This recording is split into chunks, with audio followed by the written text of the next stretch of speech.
Hej och varmt välkommen till årets Röda Korset forum. I år med fokus på klimatkrisen som en humanitär kris. Välkommen du som följer oss digitalt, live eller kanske i efterhand. Och välkomna alla ni som finns på plats här i Stockholm tillsammans med den långa rad av kunniga talare som vi kommer möta under den här späckade eftermiddagen.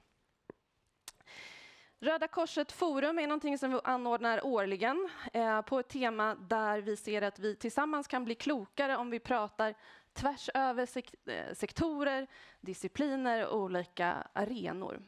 Röda Korset vill gärna vara en plattform för de här diskussionerna, både för att vi tror att vi blir smartare tillsammans och för att vi ser att vi kan lära oss mycket av andra. Så det är det jag hoppas att vi ska göra den här eftermiddagen tillsammans. För att starta igång den här dagen så vill jag börja med att bjuda upp Röda Korsets ordförande Anna Hägg Sjöqvist. Välkommen. Tack Josefin.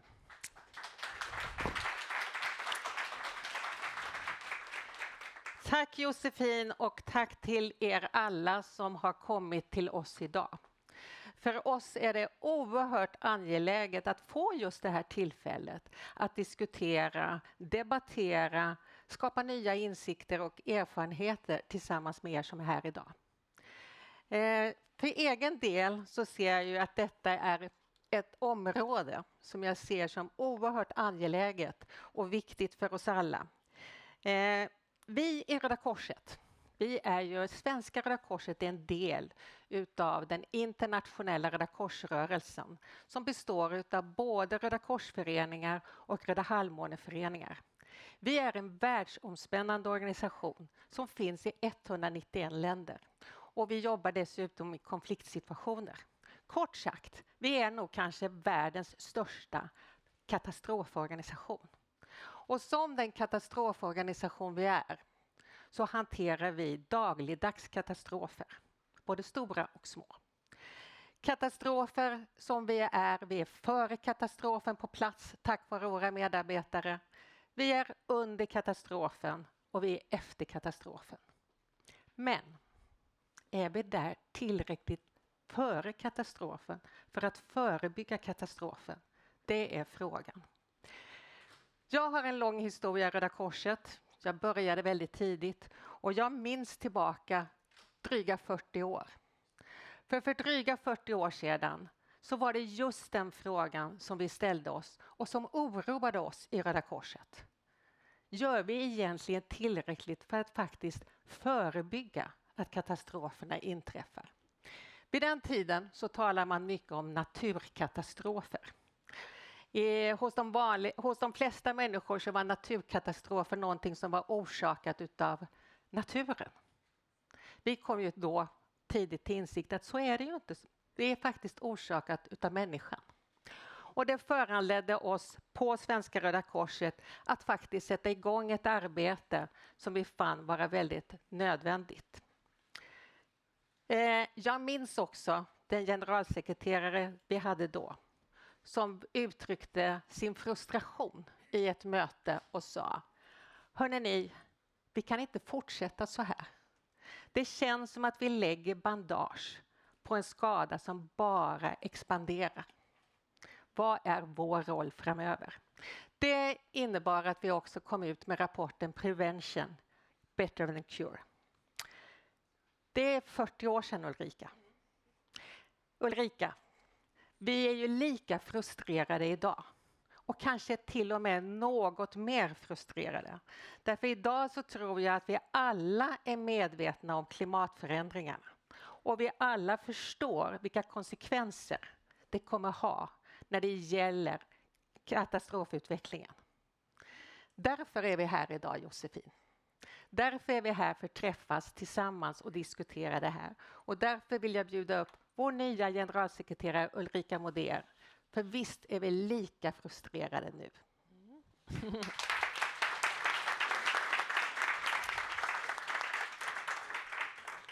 Tack Anna och tack Josefin, och jättekul att se så många här, och jag hoppas att vi har många som följer oss eller har tillfälle att följa och framförallt vara en del av de här diskussionerna och också en del av lösningarna framöver. Ja Anna, vi är skulle jag vilja säga, betydligt mer frustrerade än vad vi var för 40 år sedan. Och jag skrev en artikel om detta i DN Debatt i söndag som ni jättegärna får titta på om ni inte haft tillfälle att göra det tidigare, där vi beskriver varför. Det är ju helt enkelt därför att problemen har ju vuxit exponentiellt, men åtgärderna är inte så kloka som de borde vara givet de erfarenheter vi har. Och det är ju därför som vi också i svenska Röda Korset och i den internationella Röda korsrörelsen verkligen vill visa att vi är en del av den konstruktiva diskussion om lösningar som måste komma på plats, att vi investerar mer i förebyggande insatser för att motverka klimatkrisen och dess effekter. Igår så var jag på ICA Maxi i Solna. Och där stötte jag ihop med Sveriges minister för civilt försvar, Carl-Oskar Bolin. Vi hade bjudit in honom för att han skulle få träffa några av våra frivilliga i Röda Korskretsen i Solna, som är en del av alla våra beredskapsgrupper, som sedan ett antal år har återaktiverats med anledning av de många kriser som vi upplever runt om i landet. Förstås, kanske top of mind för många, skjutningar i storstadsområdena där många av våra Röda Kors-volontärer finns på plats och kan bistå och bidra den professionella personal som jobbar och verkar. Naturligtvis med den diskussion som pågår sedan det fullskaliga ryska invasionskriget i Ukraina, en känsla av att det vi upplevde och det som vi var en gång när Röda Korset var väldigt aktivt i de här frågorna är någonting som vi måste jobba på. Men, och för att göra en lång historia kort, när ICA-handlaren på ICA Maxi fick frågan ifrån ministern från civilt försvar, vad är det som oroar dig mest angående beredskap? Så svarade ICA-handlaren, klimatet. Det är klimatet som oroar mig allra mest.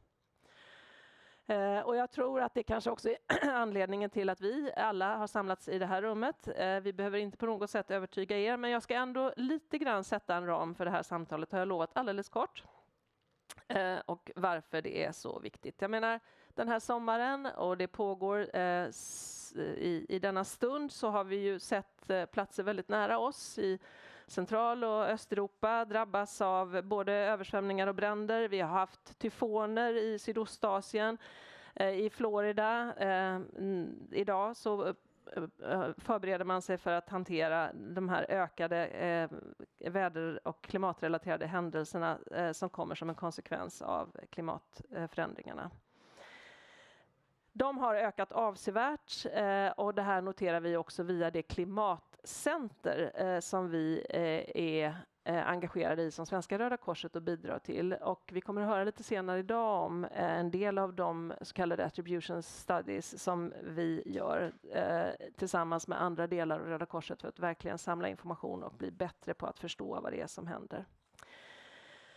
Världsbanken, bland många andra, har ju också konstaterat att klimatförändringarna driver människor på flykt. Irreguljär migration, flyktingskap är ju ingenting som man definierar formellt i relation till klimatförändringar, men det är ett faktum att klimatförändringar driver människor på flykt, bidrar till den irreguljära migrationen och ökar kostnaden för det internationella samfundet. 2023 så var bara 40% av de humanitära behoven täckta. Återigen, vi är ju så frustrerade för att vi ser att de humanitära behoven internationellt men även i Sverige ökar exponentiellt. Och vi kan inte hantera den situationen. Vi måste vara mycket klokare i de förebyggande insatserna. Och naturligtvis när vi säger förebyggande insatser, för vi kommer av naturliga skäl ha mycket fokus på anpassningsfrågor, ni kommer höra det idag också. Så är det absolut viktigaste att vi säkerställer Parisavtalets efterlevnad. Det finns en plan, det finns åtaganden vad gäller de absolut nödvändiga utsläppsminskningar som måste ske. Och här är det naturligtvis oerhört viktigt, och det kommer vi att ha ögonen på och fortsätta att diskutera tillsammans med många av er här i rummet, att Sverige har ledartröjan, inte hänger av den i ombytningsrummet, och det får ju inte heller EU göra eftersom vi finns i det sammanhanget, utan verkligen visa att med ansvar kommer möjligheter. Och kanske är den här Draghi-rapporten som visar på hur Europas ekonomiska konkurrenskraft också hänger ihop faktiskt med klimatomställningen, någonting som kan få då den här nya kommissionen att känna att de har en grund för. De senaste åren har vi haft en diskussion där social utsatthet har stått emot klimatomställning. Så kan vi inte ha det. De här två frågorna hänger ju intimt ihop. Vi har ju förhandlingarna och en del blir lite desillusionerade. Mattias, du är här. Jag vet att du har kommenterat, Mattias Goldman som kommer att prata senare, du kan vinka där, ja. Att det är oljenationer som leder förhandlingarna. Jag sa till någon när vi drack kaffe här ute, det är inte mitt största problem, så ser världen ut. FN bygger på att vi har alla medlemsstater med oss och de är sannoliken på olika delar av den här startbanan. Men kanske är det större bekymret runt de här förhandlingarna också hur man tolkar, läser in och påverkar. Så lite av den cirkus som faktiskt också de här förhandlingarna har blivit. Och jag tycker att vi alla ska ha ett riktigt fokus inför nästa år. Därför det som är det allra viktigaste, och Mattias Frumeri som är Sveriges klimatförhandlare kommer säkert prata mer om det också, är ju att vi som sagt fortsätter att säkerställa att de här åtagandena uppdateras. De här National Determined Contributions, att de också blir riktiga handlingsplaner på nationell och regional nivå för genomförande. Där ligger min största oro faktiskt, inte så mycket kring vem som håller själva mötet i år. Och en av de orosmoment som jag har är också att man måste säkerställa att vi också har avstämningar. Allt fler länder börjar prata om mål som ligger allt längre bort. Utsläppsminskningarna som sker varje dag är de som har betydelse. Det var det om att jobba förebyggande och ha fokus på utsläppsminskningar. Anna nämnde alltså Prevention is better than cure, 40 år sedan som vi tittade på det här med hur vi bygger motståndskraft på alla nivåer i samhället och investerar förebyggande. Jag tror att ni är många som har sett att det har visat sig vara väldigt effektivt. Kollegor kan vittna om att trots att väderrelaterade katastrofer sker allt oftare så är faktiskt dödstalen mindre, och det är ju därför att vi har investerat klokt i katastrofhantering och att bygga kapacitet och motståndskraft, och det är det som vi behöver fortsätta med. Och det är också här som Röda Korset har och kommer att finna en allt viktigare roll. Vi är ju som Anna sa på plats innan det händer. Genom vår lokala närvaro och våra lokala kollegor så kan vi verkligen bygga den här kapaciteten och hitta lösningar, samarbeten som fungerar för att just investera i förebyggande. En sån sak som vi också kommer att höra mer av och som är en fantastisk berättelse där svenska Röda Korset har varit aktiva med våra kollegor från Bangladesh är de early warning system som byggdes upp under tidigt 70-, 80-, 90-tal och som verkligen har bidragit till att minska dödstal och effekterna av katastrofer som man upplever i Bangladesh, och det vet ni förstås hur det är. Men som sagt, även på hemmaplan så ökar ju också utmaningarna. Väderrelaterade händelser, skred, rasrisk, vi kommer att höra mer om det, kommer också vara en del av det arbete som våra lokala kollegor och frivilliga kommer att få hantera. Och här kommer vi att sätta ett stort fokus. Det finns en stor efterfrågan runt om i landet för att bli bättre på att hantera det, och vi kommer också kunna använda vår internationella rörelse. Enligt Svensk försäkring, branschorganisationen, så inträffade drygt 80 000 naturskador i Sverige under perioden 2015 till 2020 och det totala skadebeloppet uppgår till 3,5 miljarder kronor. Vi kommer att se en exponentiell kurva och vi är i dialog med försäkringsbranschen också för att kunna se hur vi kan samverka med dem och hitta former för att försäkra.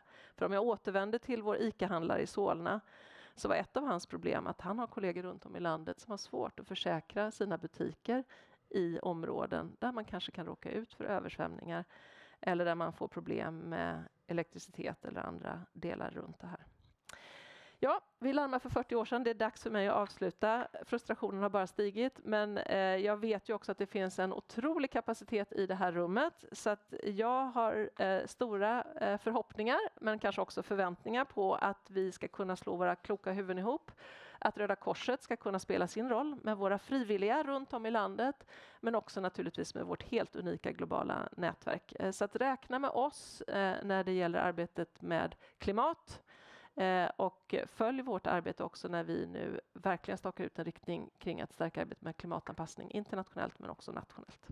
Tack. Tack Ulrika.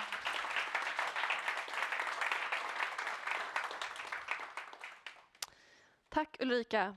And we will be going back and forth between Swedish and English today. And I will try to keep my English hat on and my Swedish hat on, but bear with me if there will be some Swinglish on the way. Yes, let's kick this afternoon off. And I would like to introduce three very knowledgeable speakers to start this discussion. We have Ranjan Monot, our country representative from Bangladesh, that was just mentioned by Ulrika. Welcome. Victor Galas, you're associate professor at the Stockholm Resilience Center, and I'm looking for Anna Willman. Welcome. Great to see you here. Yes. Welcome.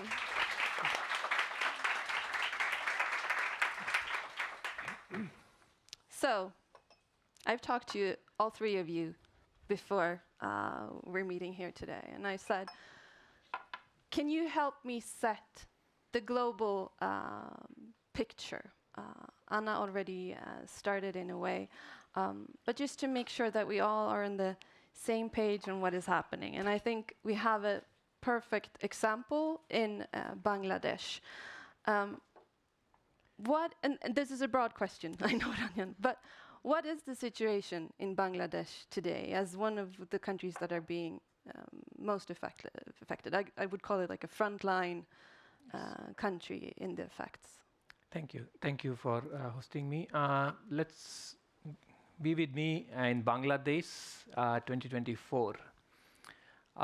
This year, January, I just give you example so you can imagine how a situation in country looks like with this climate change and disaster induced by climate change. So this January, we had cold wave. Now Bangladesh is a coastal country or coastal area, a lot of part, there's not generally that cold. But this year, there is serious cold wave, 2 million people affected. 2 million people affected. We have some gap, February, March, mostly okay, calmer. Here comes April. April and May, there were prolonged heat waves. The temperature reached 44, which is very, very unusual for Bangladesh. 30 million kids skipped the school, couldn't go to school because serious heat in Bangladesh. Many rickshaw puller, daily worker lost their job because they can't go out and work on a daily basis. That's April. Let's come to May. A big cyclone, Cyclone Rimal, hit coast of Bangladesh, affecting more than 5 million people. Many communities were submerged in water for days and weeks. Then come June, July, August. We have 3 big floods in Bangladesh in different regions. In eastern region, northern region, southern region. Prolonged rainy season, monsoon season, a lot of water. More than 10 million people affected by rain. Now these events, and this is only August, September. Now October, November, December, there may be another cyclone season, we hope. This will go quietly, but we have to prepare for that part. Now these frequent disasters affect women, people with disabilities, marginalized community in disappropriate ways. Kids miss school, as I mentioned, and it affects their livelihood, it affects their everything. They are in a continuous cycle of repair their house, rebuild their house, and again damaged by disaster in next weeks. So situation is very, very grim. And on top of it, last year in 2023, more than 2,000 people died because of dengue. Dengue was not that common in Bangladesh, but now the season was prolonged. At one point of time, there was no beds available in hospitals so people can get treatment. So these new phenomena, these new disasters which keep coming, which keep community on the edge every time is affecting everybody. And this is example for this year, just to set a scene, but this is not isolated example. We see this increased frequency of disaster year by year, and many, many millions of people are affected. And I think we will come back to this intersection, and I know that this is also something when we talk about the domestic level in Sweden, we will have Folkhälsomyndigheten here as well that work with public health issues in Sweden, already looking at this when we add all of these different levels. I'm turning to you now, Victor, because when you're listening to this, you're an associate professor at the Stockholm Resilience Center. How does this resonate with what we're seeing on a global level? You mentioned before when we talked this concept of polycrisis. Yeah. First of all, thanks for having me, and thanks to all of you for the amazing work you're doing out in the world. The term polycrisis, I have somewhat mixed feelings about it. So polycrisis, essentially, you have multiple crises that hit that doesn't really allow you to bounce back properly. And in one sense, this is what many communities around the world have faced for a very long time. But I think the difference this time and the way we approach it as academics is that we're now seeing it as a possible global phenomena, partly because we're so connected, right? So what happens in the Amazon doesn't stay in the Amazon. What happens in Ukraine doesn't stay in Ukraine. What happens in a wet market in China doesn't stay in China, right? So that connectivity has put us in a state where we're actually dealing with multiple crises that interplay in complex ways all the time. So I think what we as academics try to figure out, why is this happening and how can we uncouple in a way to make sure that we are able to respond and bounce back in a good way and maybe even transform. It sounds super academic, I know, but I think it does make a difference for the way we think about adaptation. So that's another debate, like what are the limits to adaptation? Are there limits to adaptation? I don't want to take away agency from people or communities, but like how much are we actually able to cope with what we're seeing all over the world, and how do we make this stop? So exactly my question to you then, Ranjan. You work with those communities very hands-on in adaptation and in early warning, and I think Ulrika has already mentioned a great example in Bangladesh where we worked with cyclone systems, for instance. Yes. But when you're hit by all of these crises, what do you do? What do you prepare for? So yes, it's if I say in one sentence, you are out of options in some time. We are in a continuous response mode, and that actually decreases our ability to do something different because our mindset is always thinking about saving life. But what we do when we are not responding to disaster, there are two aspects. One is working at the community level. So we go to communities, remote communities everywhere, and organize them, build the community groups, community disaster response group, train them on disaster, train them on evacuation, train them on early warning, first aid training, equip them, give them the proper equipment so when the flood happens, they have some life-saving equipment they can do. Prepare the sites where they can go and evacuate in terms of flood, some high area, some school buildings, some mosque where people can go and evacuate. Train volunteers, train community members. All these aspects go on a day-to-day basis. So when the disaster hit, the community can at least save lives and save some sort of a livelihood. That's one part. The another part is institution. How do we work with the government? How do we work with another actor to strengthen that? So do we have a district disaster response plan? Do we have the village disaster response plan? Do people know what to do, how to do? Do know what different agencies are working? And how do they collaborate? Do simulation exercise before disaster hit, so people know their roles when the disaster strike. So all those parts do happen. And you mentioned about the cyclone, and this is the great success story of the world. A massive cyclone hit Bangladesh in 1970, and this is what an example where humanitarian action can make a lot of difference. In 1970, a massive cyclone hit Bangladesh, almost 500,000 people died. At that time, Swedish Red Cross, Swedish government invested in Bangladesh and built a program now is called CPP, Cyclone Preparedness Program. It's a flagship program of Bangladesh Red Crescent Society and the government together. We have 70,000 community volunteers in all area, and they do evacuations, they do search and rescue when the cyclone warning comes. We are fortunate enough, now technology is helping us. We could know few days in advance when cyclone is coming.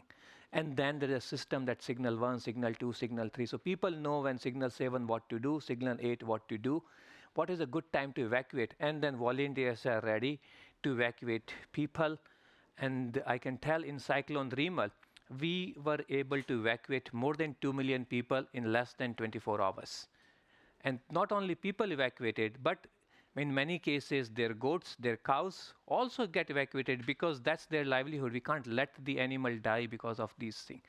But these sort of a program need continuous investment because we have volunteers. Some volunteers may drop out. You may to recruit new. You need to train them constantly. You need to equip them constantly. It's not a one-time event. It's a regular intervention. Every year you have to ready because you don't know when the next cyclone is coming, and you need to be ready for that. So these are two aspects you could do in terms of preparedness. And Anna, I'm soon going to let you address the global policy level as well. But then I want to bring it back to you again then, Victor, because very hands-on community level, but what is academia seeing on a global level linked to this? Because when we talked a bit beforehand, you said we have a lot of early warning systems that are focused on one crisis. So this is cyclone, but you just said that you're meeting this polycrisis. So what are we looking at globally? What do we know about the coming catastrophes and building this on a global level? You're welcome for the question. That's a dark question, but I mean, surely these kind of early warning systems that are applied to one specific type of event in one specific geography need government support. I mean, right? I mean, you need the legal support, you need economic support, and you can upscale it, surely. The challenges that we are seeing is, first of all, there's so many early warnings already for big systems, like the Amazon. Like there have been early warnings of the tip of the Amazon for a decade now. By now, we're not really seeing that forceful action that we would need to do it. The other challenge is that, yes, build early warning systems, but crises around the corner tend to evolve in different ways than we expect. So in the early 2000s, everyone was worried about avian influenza coming from Asia. You set up early warning systems in Asia, everyone waiting for that. What happens? Swine flu in the border Mexico and the US, and then a coronavirus in China, right? So it sort of like moves in a different way. And that in the end is an argument to build what we call general resilience. Build capacities to deal with many different types of events without knowing exactly what that will be. So, for example, investment in health systems. Build strong health systems because they will help communities deal with many different things, whether it's floods or heat or something else. That's kind of like the message that we see need to come stronger. You can prepare, but the things you can't prepare for will happen. Think about general resilience. So I will ask you, general resilience, and where are we on a policy level when it comes to then mustering that type of support or international development aid funding going into general resilience, if that's what we're facing? Anna Willman, you're a climate policy expert at Tankesmedjan. Yeah, think tank. Think tank, thank you for this. I warned you for the Swinglish. Well, like we talked about before, so the main challenge for countries lies in transforming their economies to be both fossil-free and resilient to climate change and extreme weather events. And of course, for developing countries, this is obviously more challenging as it requires massive investments and access to new technologies that both allow them to break away from their fossil fuel dependency, but also to adapt their society to a warmer climate. But at the same time, many of the world's most poorest and most vulnerable countries are struggling with stretched budgets, with high debt levels, and a global private sector that's somewhat hesitant to invest in developing economies. So this is why the financing of climate action is such a critical issue. How much funding is needed, who should provide it, how should it be allocated, and that is why this year's COP summit will focus heavily on.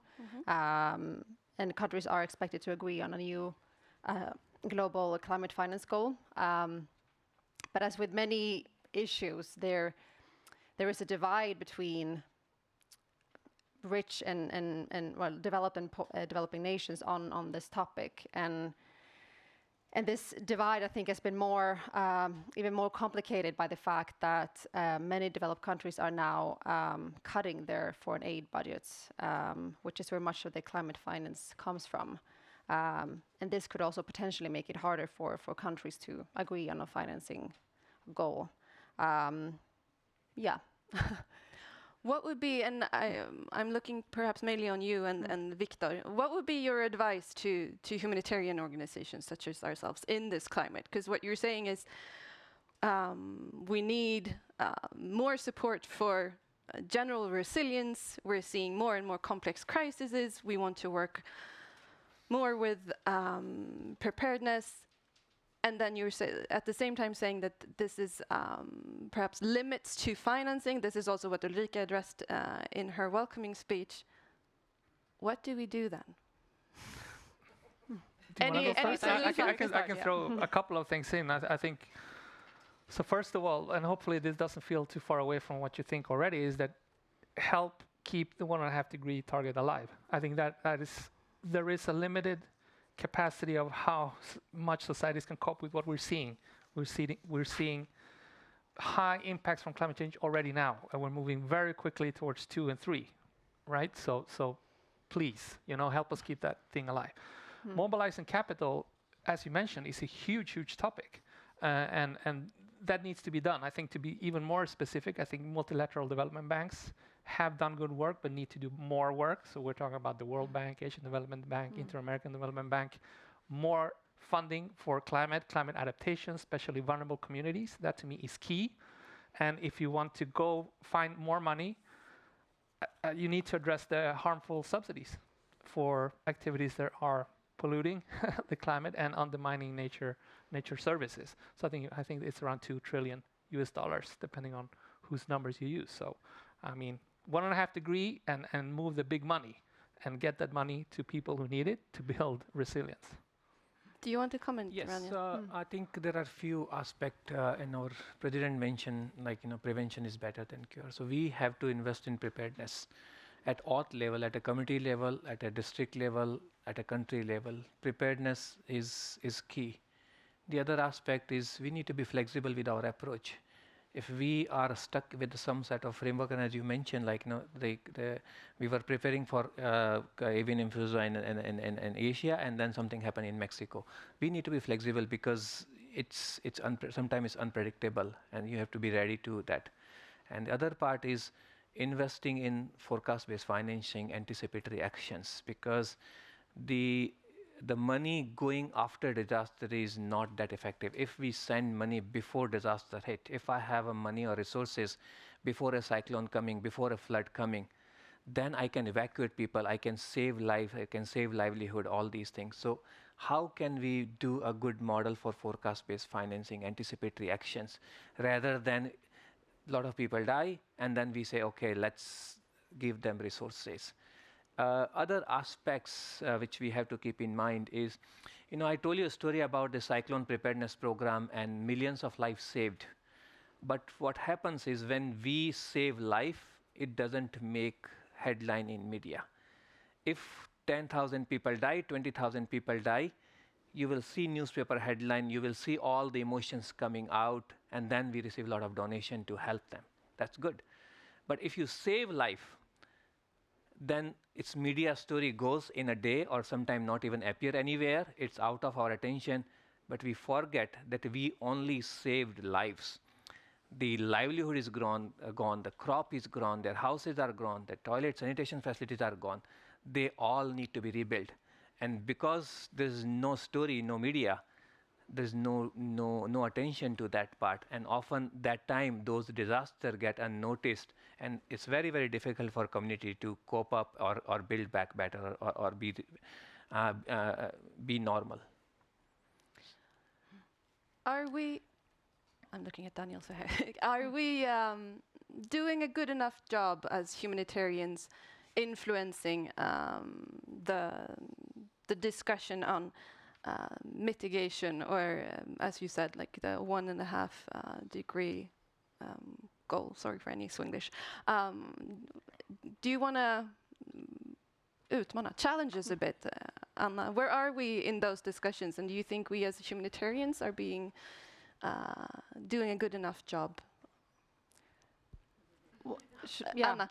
Yeah, I was just pointing back to Victor, okay. as you said that's something we should do. Well, if we look at on a country level, I mean, the world is still not on track to meet the goals of the Paris Agreement. That is clear. And despite decades of scientific consensus identifying fossil fuels as the main driver of global warming, I mean, it took nearly 30 years of negotiations before the global community finally agreed to transition away from them.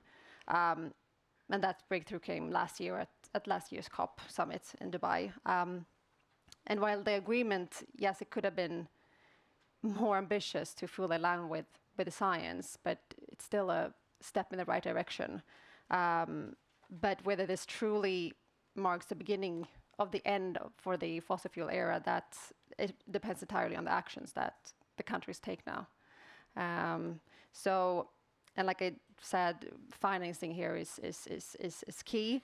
But that is not only the challenge when it comes to mitigation. And many politicians in Europe, but not least here in Sweden, they are or have been concerned about, placing further financial burdens on households, for instance, through high fuel taxes.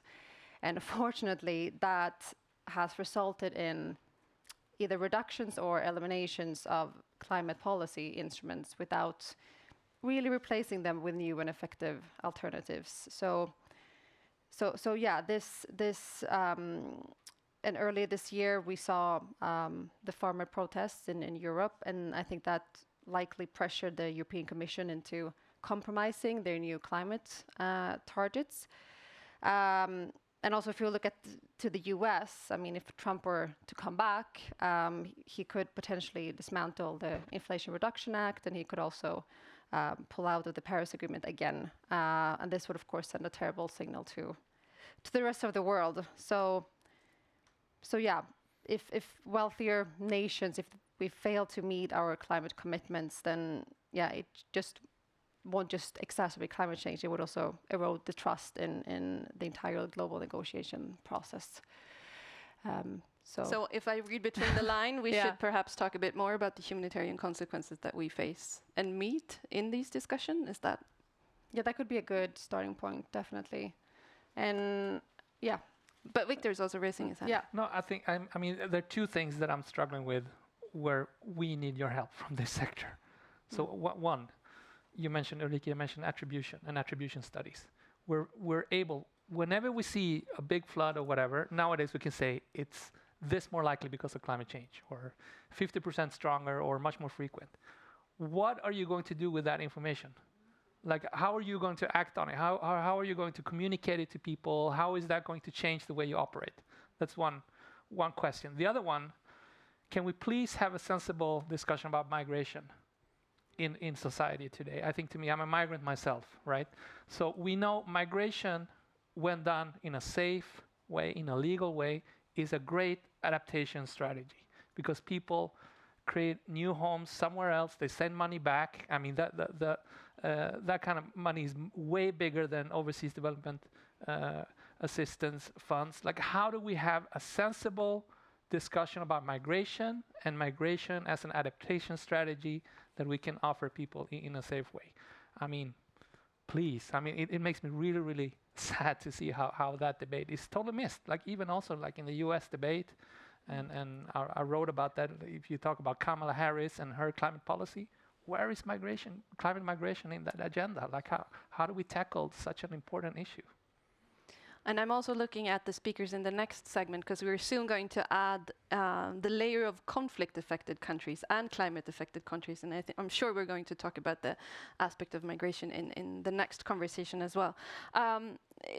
Ranjan, I will give you the final word in this segment. I think I will say that gone are the days when we were thinking whether there's a climate change or not. We are living in this time where we see the impact on day-to-day basis. I gave you example how it's impacting. I humbly request to, see how you all can support not only financial, but the research, the innovation. How could the developing countries or underdeveloped country can benefit from the research happening in the West, and how could that research can be transmitted to the countries where we are, so we can utilize it and save time rather than going through the learning curve. So thank you so much. Thank you. Thank you all for...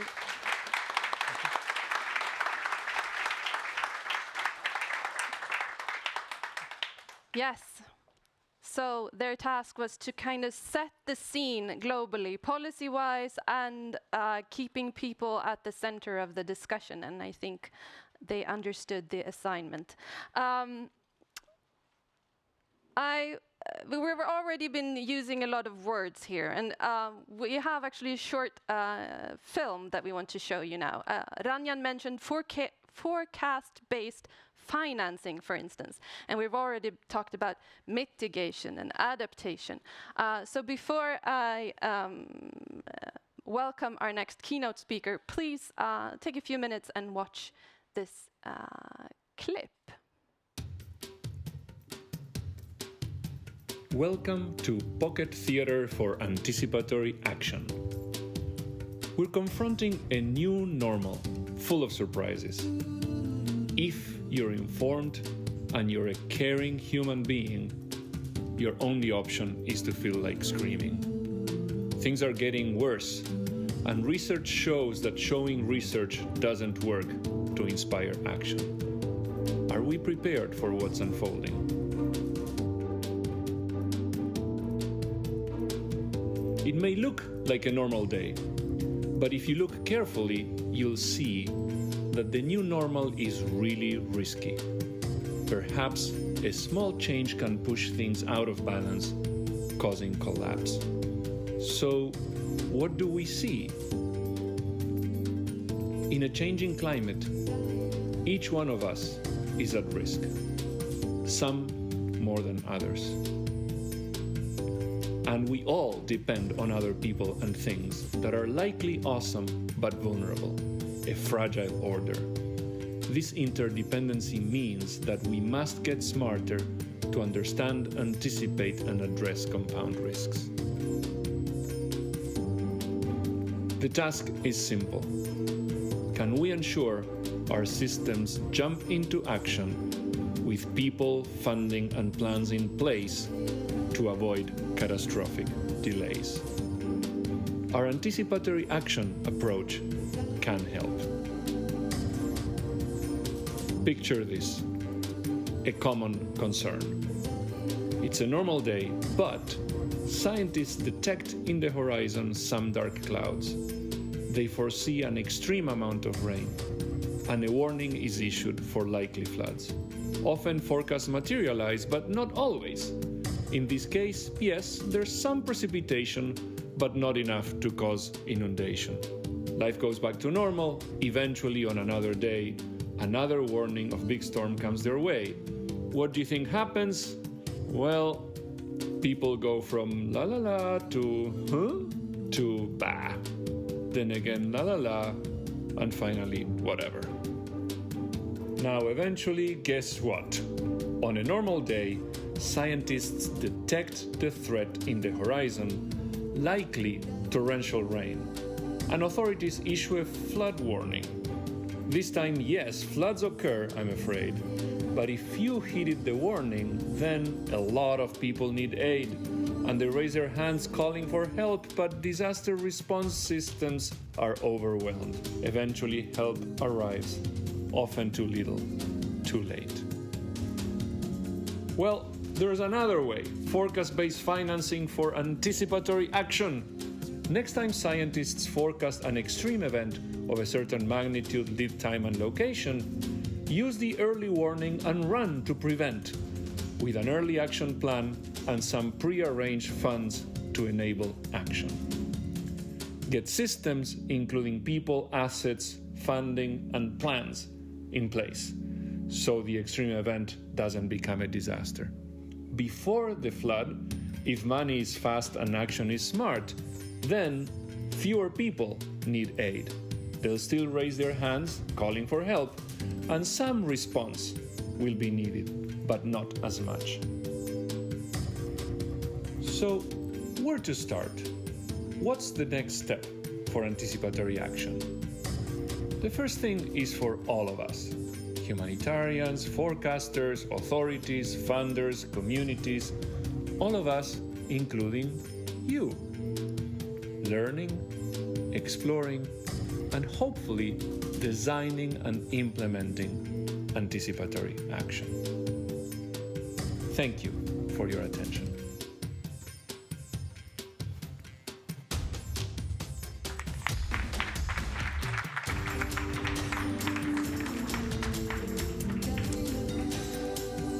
Yes, a short clip from our fantastic climate center. Always impressed how they can explain so that even I understand. Yes, now we have a keynote speaker, and I can see you in the back, Mattias. Mattias Frumeri, our ambassador and head of delegation to the UNFCCC. Please welcome and join us here and give us your perspective and the Swedish government's on what we just talked about, the global level, and what we can expect. Thank you. Thank you so much. And I'll stick to English, maybe for the benefit of potential viewers online as well. So thanks so much for inviting me to your forum today on a topic which is, of course, very high also on the international agenda. And also, before I start, allow me just also to say a special word of thanks to Ulrika for great collaboration over the years, most recently at UNDP, and looking forward to working with you in your new role. The climate crisis is, I would say, in many ways already a humanitarian crisis, and it risks becoming even more so if we as a global community will not succeed in limiting temperature rise to 1.5 degrees as we set ourselves to do in the Paris Agreement. Many of you might have heard that the key Swedish messages in global climate diplomacy are urgency and opportunity. Urgency based, of course, on the science and to cut emissions in half by 2030, but also opportunity in terms of the new jobs and growth that we see that the transition brings. But when we speak to colleagues from, for example, the Pacific or the Caribbean, this message of opportunity does not always resonate. For colleagues from the Pacific, it's about ensuring their livelihoods and homes. And 2 Pacific nations have entered into relocation agreements with Australia to help families find new beginnings when they can no longer live on their islands due to sea level rise and water scarcity. For colleagues from the Caribbean, one single storm can wipe out 50% of their GDP, and the storms are becoming more frequent and even more intense. So this is indeed the reality of climate change for an increasing number of people across the world. And as we're all aware, and has been already mentioned here today, we're experiencing this impact also closer to home in terms of storms, floods, and heat waves also here in Europe. And of course, this has also had an impact on the negotiations within the UNFCCC, the host to the annual climate COP meetings. More focus has been given to adaptation, as well as more recently, what we within the UNFCCC call loss and damage of climate change. And the Paris Agreement does indeed cover all of these topics, but it might be fair to say that in the early days of the Climate Convention, which, as you know, was established already in 1992, those days focused more on emission reductions from wealthier countries. And with the impacts of climate change now becoming more and more apparent, we as a global community have to support each other not only in cutting emissions, but also in strengthening our resilience. And the Paris Agreement has indeed 3 goals: limiting temperature rise to 1.5 degrees, strengthening resilience, but also making finance flows consistent with pathways towards low greenhouse gas emissions and climate resilient development, as stated in Article 2 of the Paris Agreement. And I think, as been very clear already here today, and of course from numerous conversations over the years, we are not on track to meeting any of those 3 goals. But let me briefly give you an overview of where we actually are and looking into where we are at in the context of the UNFCCC negotiations. At COP28 in Dubai last year, we managed to secure a fairly robust outcome on mitigation or reducing emissions. All countries agreed to, amongst other things, to triple renewable energy to 2030, and also, as we've heard, transition away from fossil fuels in energy systems. We now expect all countries to actually reflect these outcomes also in their new NDCs, or the nationally determined contributions, to be presented ahead of COP30 next year. And just earlier this week, the International Energy Agency presented a report on implementing the COP28 energy goals.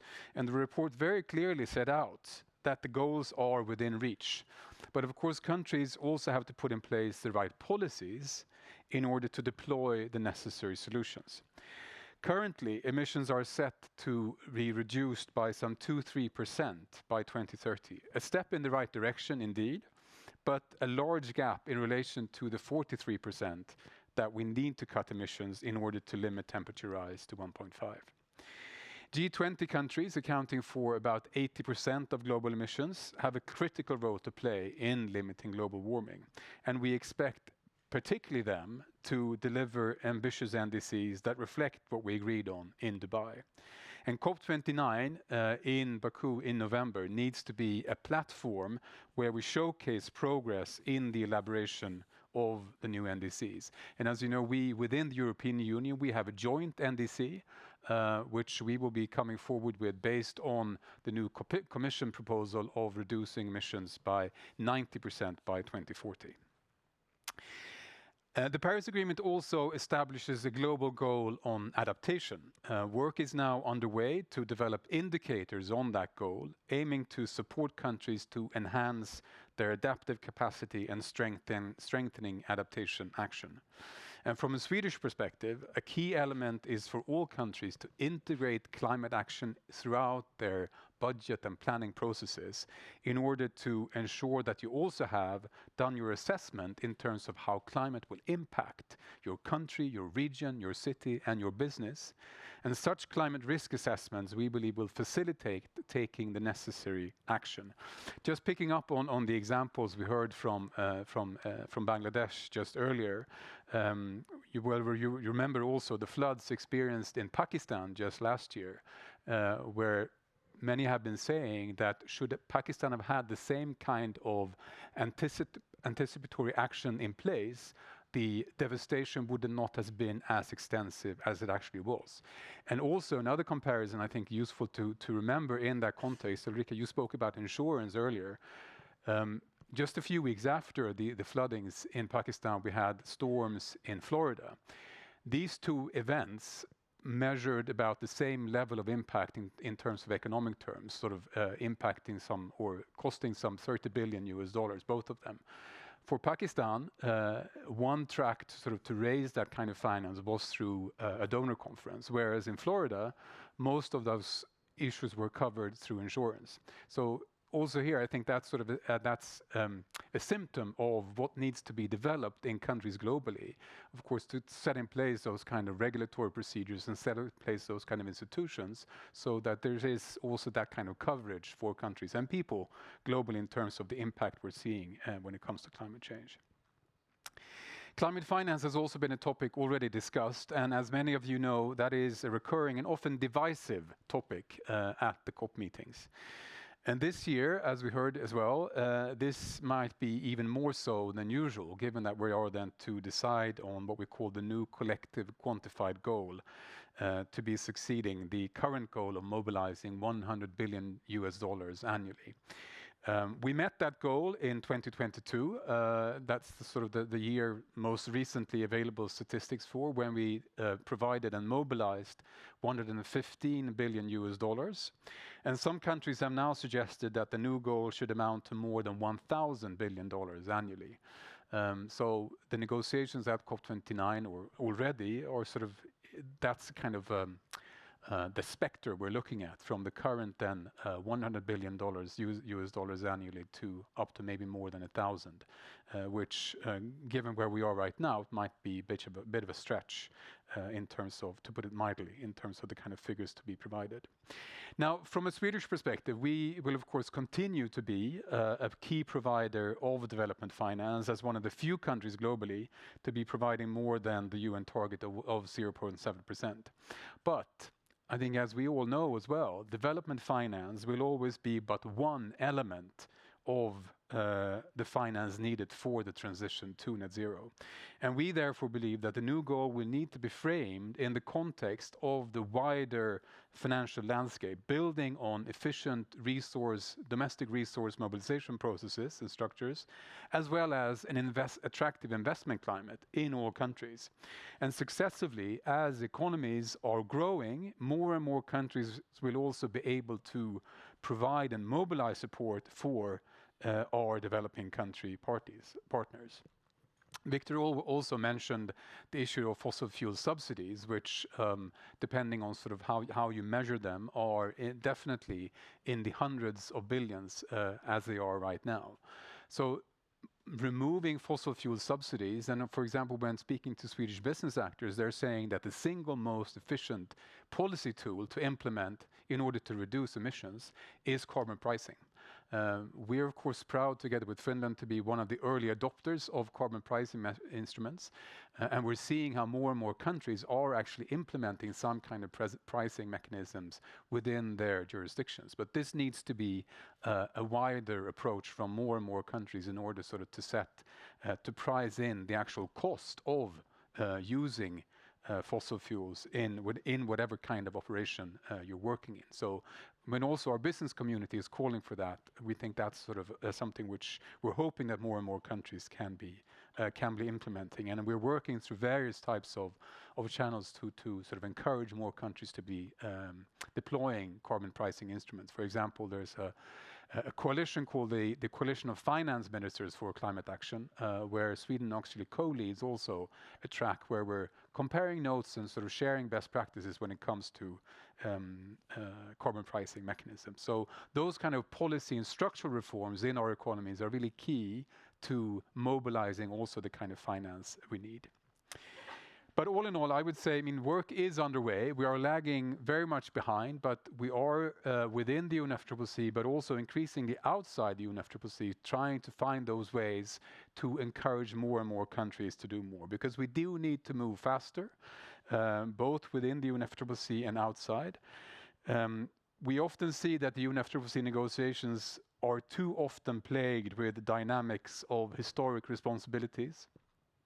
Sweden and the EU will continue to be global leaders on climate action, but all countries need to do more. We're engaging across multiple platforms to support and encourage our global partners to raise ambition through policy dialogue, through finance, and through also, not least, the technological solutions which are available to raise ambition. And we have a critical window these coming months when the new NDCs are to be presented ahead of COP30. So by working together to secure high ambition NDCs, which collectively will limit temperature rise to 1.5 degrees, and by doing so also averting to turning the climate crisis into a humanitarian crisis. So in closing, just let me leave you with three thoughts. Climate action and development are really two sides of the same coin. What is good for climate is good for development and vice versa. We have until 2030 to deliver on the SDGs, the Sustainable Development Goals, and we have until 2030 to cut emissions in half. So if we can use the urgency of climate action, we can also deliver on those wider development goals, because what is needed for climate is also good for development, and what is needed for development is good for climate. Secondly, the best preventive action is cutting emissions. And there are solutions available to do so, not least from Swedish business actors who can provide solutions across all sectors of the economy. And that's really a message which we're trying to bring across to our global partners, that engaging with the private sector to make sure to deploy the kind of solutions that they do have available. And thirdly, securing an attractive investment climate across countries globally. This, we believe, will help local business and innovation to thrive, as well as to attract investment from abroad to implement the solutions that will reduce emissions and also strengthen resilience. All countries have different starting points and different pathways, but the end goal will need to be similar and is similar. Well-functioning, sustainable economies, healthy societies where people can prosper. Thanks again for inviting me to your forum, and all the best for the work and important work that you are doing. Thank you.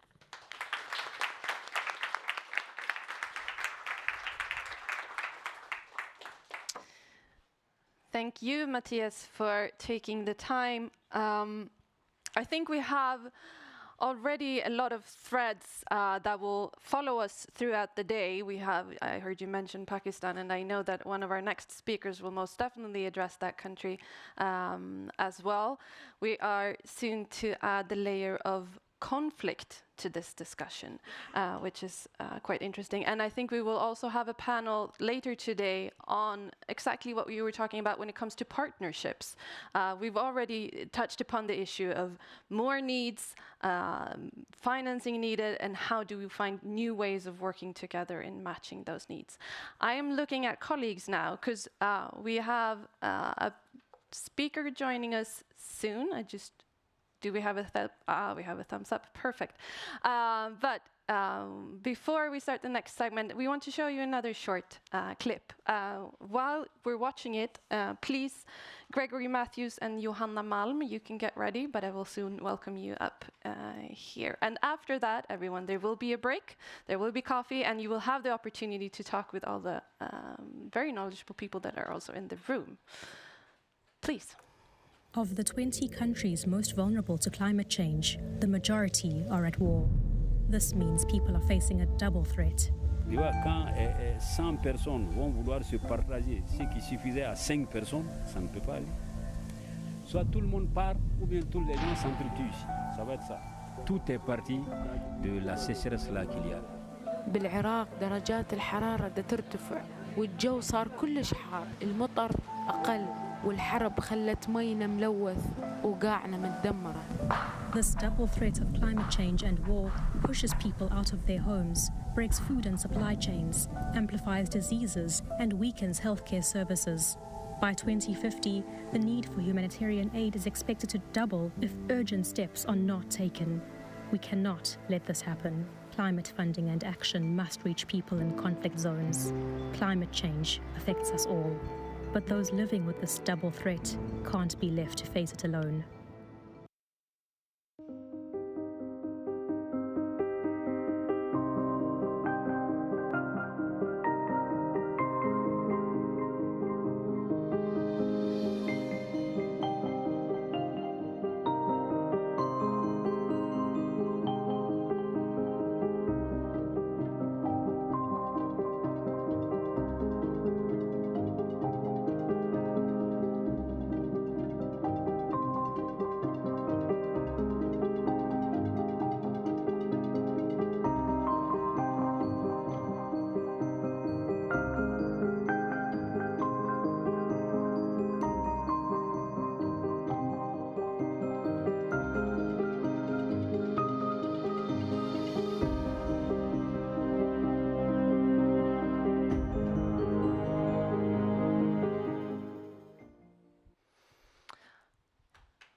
Yes.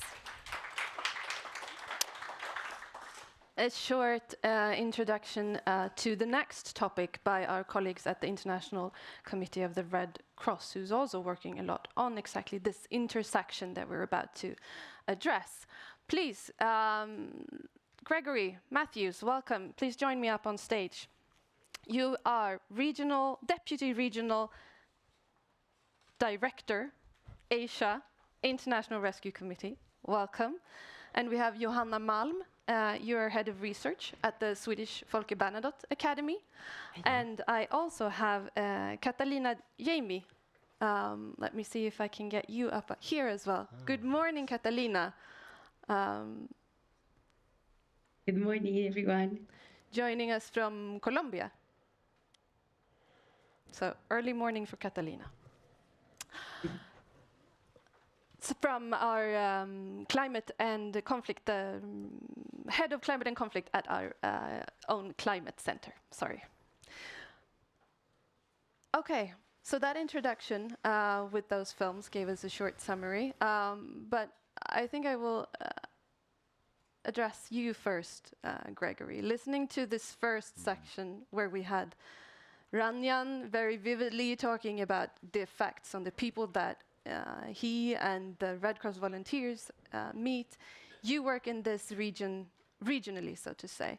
And I know that the rescue committee really places itself in the intersection here of climate and conflict. Right. Can you just give us shortly why it is important to address these two in conjunction? Thank you. Good afternoon. I think the videos did a pretty good job. Yeah. I mean, just to maybe put a bit of a finer point on what the kind of the key message from the video is, I mean, I think kind of in the where we are right now at a point in history where globally we have more armed conflict happening in the world right now than we have in modern history.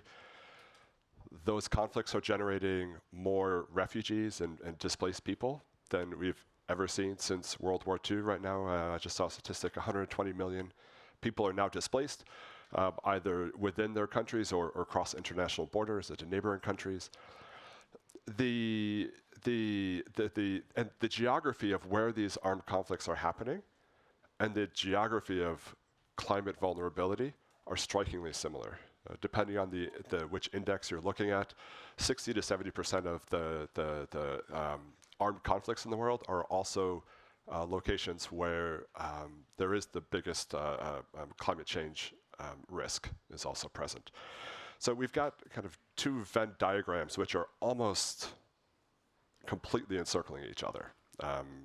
Conflict, climate overlap quite strongly and creates really substantial intersectional impacts and needs on different populations in those locations. And it doesn't just affect the places where we see conflict. It is also happening in the neighboring countries where people are being displaced too. We had the great example of Pakistan talking about the floods situation.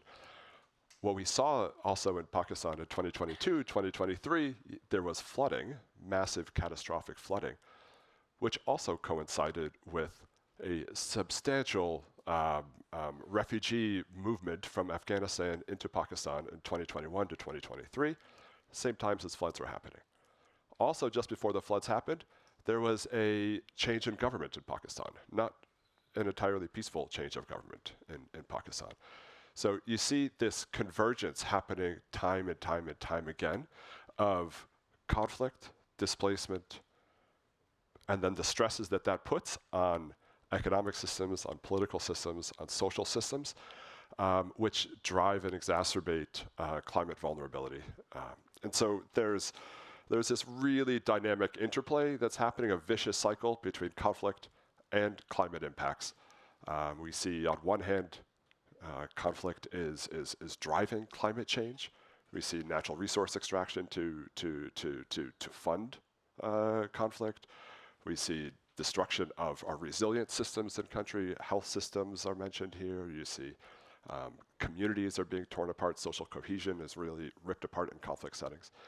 On the other hand, you see how climate change is driving competition for natural resources. It's driving mobility of populations. And it is really stressing the kind of the social, economic, and political factors which give rise to conflict. So it's overall a very vicious cycle that we're locked in across a broad swath of the world today. And I will soon ask you for a few examples of specific countries. We've already touched upon Pakistan, for instance. You are doing research on the eastern part of Congo. How does this broader picture that Gregory is painting here look like in that context? Yes, of course, it resonates with what you're saying.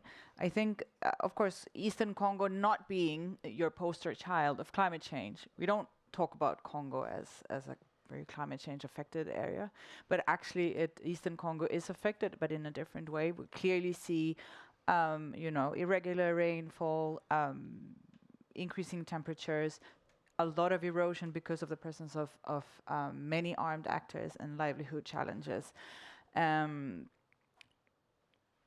And of course, that with a lot of landslides also that affect vulnerable populations. But the thing that I want to bring to all of our attention to talk about is gender in this context. And I really think this is, of course, the research project that I lead is on looks at how gender relations condition lived experiences of climate insecurity, and it really does. This, and it's not just looking at the impact on women. It's about, I think, and this is what I really want to highlight, is not just women. It's also about men. It's about masculinities. It's about how climate change, especially if you're looking in conflict-affected areas, how that affects your ability to be a man as it has been defined in the context. Oftentimes when livelihoods change, you turn to destructive coping mechanisms, and I could speak forever, of course, about this research project, but the bottom line is, and we're seeing this not just in Congo, of course, in all contexts, is that masculinities and femininities change in this and in this situation, in all situations, because they're ever changing. But as the climate changes, this really is something to keep in mind when programming. We need to understand this, and we also need to understand how the systemic inequalities of societies that we work in when we program, because otherwise we risk actually reinforcing the issues, or if we don't understand the gendered situation, we risk reinforcing the issues that are there and that are aggravated sometimes by climate change in conflict-affected areas. And we see this clearly in Congo, but elsewhere as well, yeah. Yeah. I think I'm going to ask you to add there, Catalina, because one thing of many that our Climate Center does is help our own movement to do better programming, better work with people. And we have that part of our movement called the International Committee of the Red Cross, which is really the part of us that work in conflicts, right? And they've, I'm looking at you at both voices, they have really taken this to heart in what Johanna is mentioning, and how do we need to then change how we work because of this. Could you talk a bit about how the Climate Center and the ICRC is working in this intersection? Yes, yeah. So lovely to be with all of you. For me, I mean, it's quite special to be talking about this in Sweden from Colombia, because I actually, when I started to work on this topic, I studied in Uppsala University, and it was around 15 years ago when I started to look at this intersection between climate and conflict. So it's just really wonderful to see how the Swedish Red Cross and many of you are really interested of how can we move this topic and change really the way how we're doing climate action in this particular context.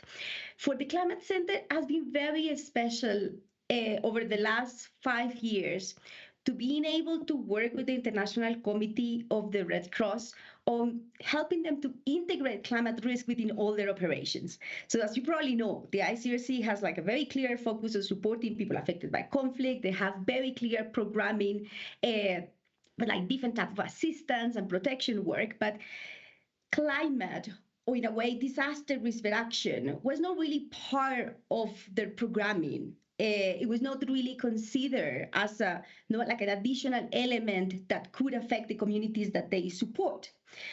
But 5 years ago, there was a big recognition of the institution, saying, well, I think things have to change. We are responding as an institution to different floods in coordination with the national societies and the federation.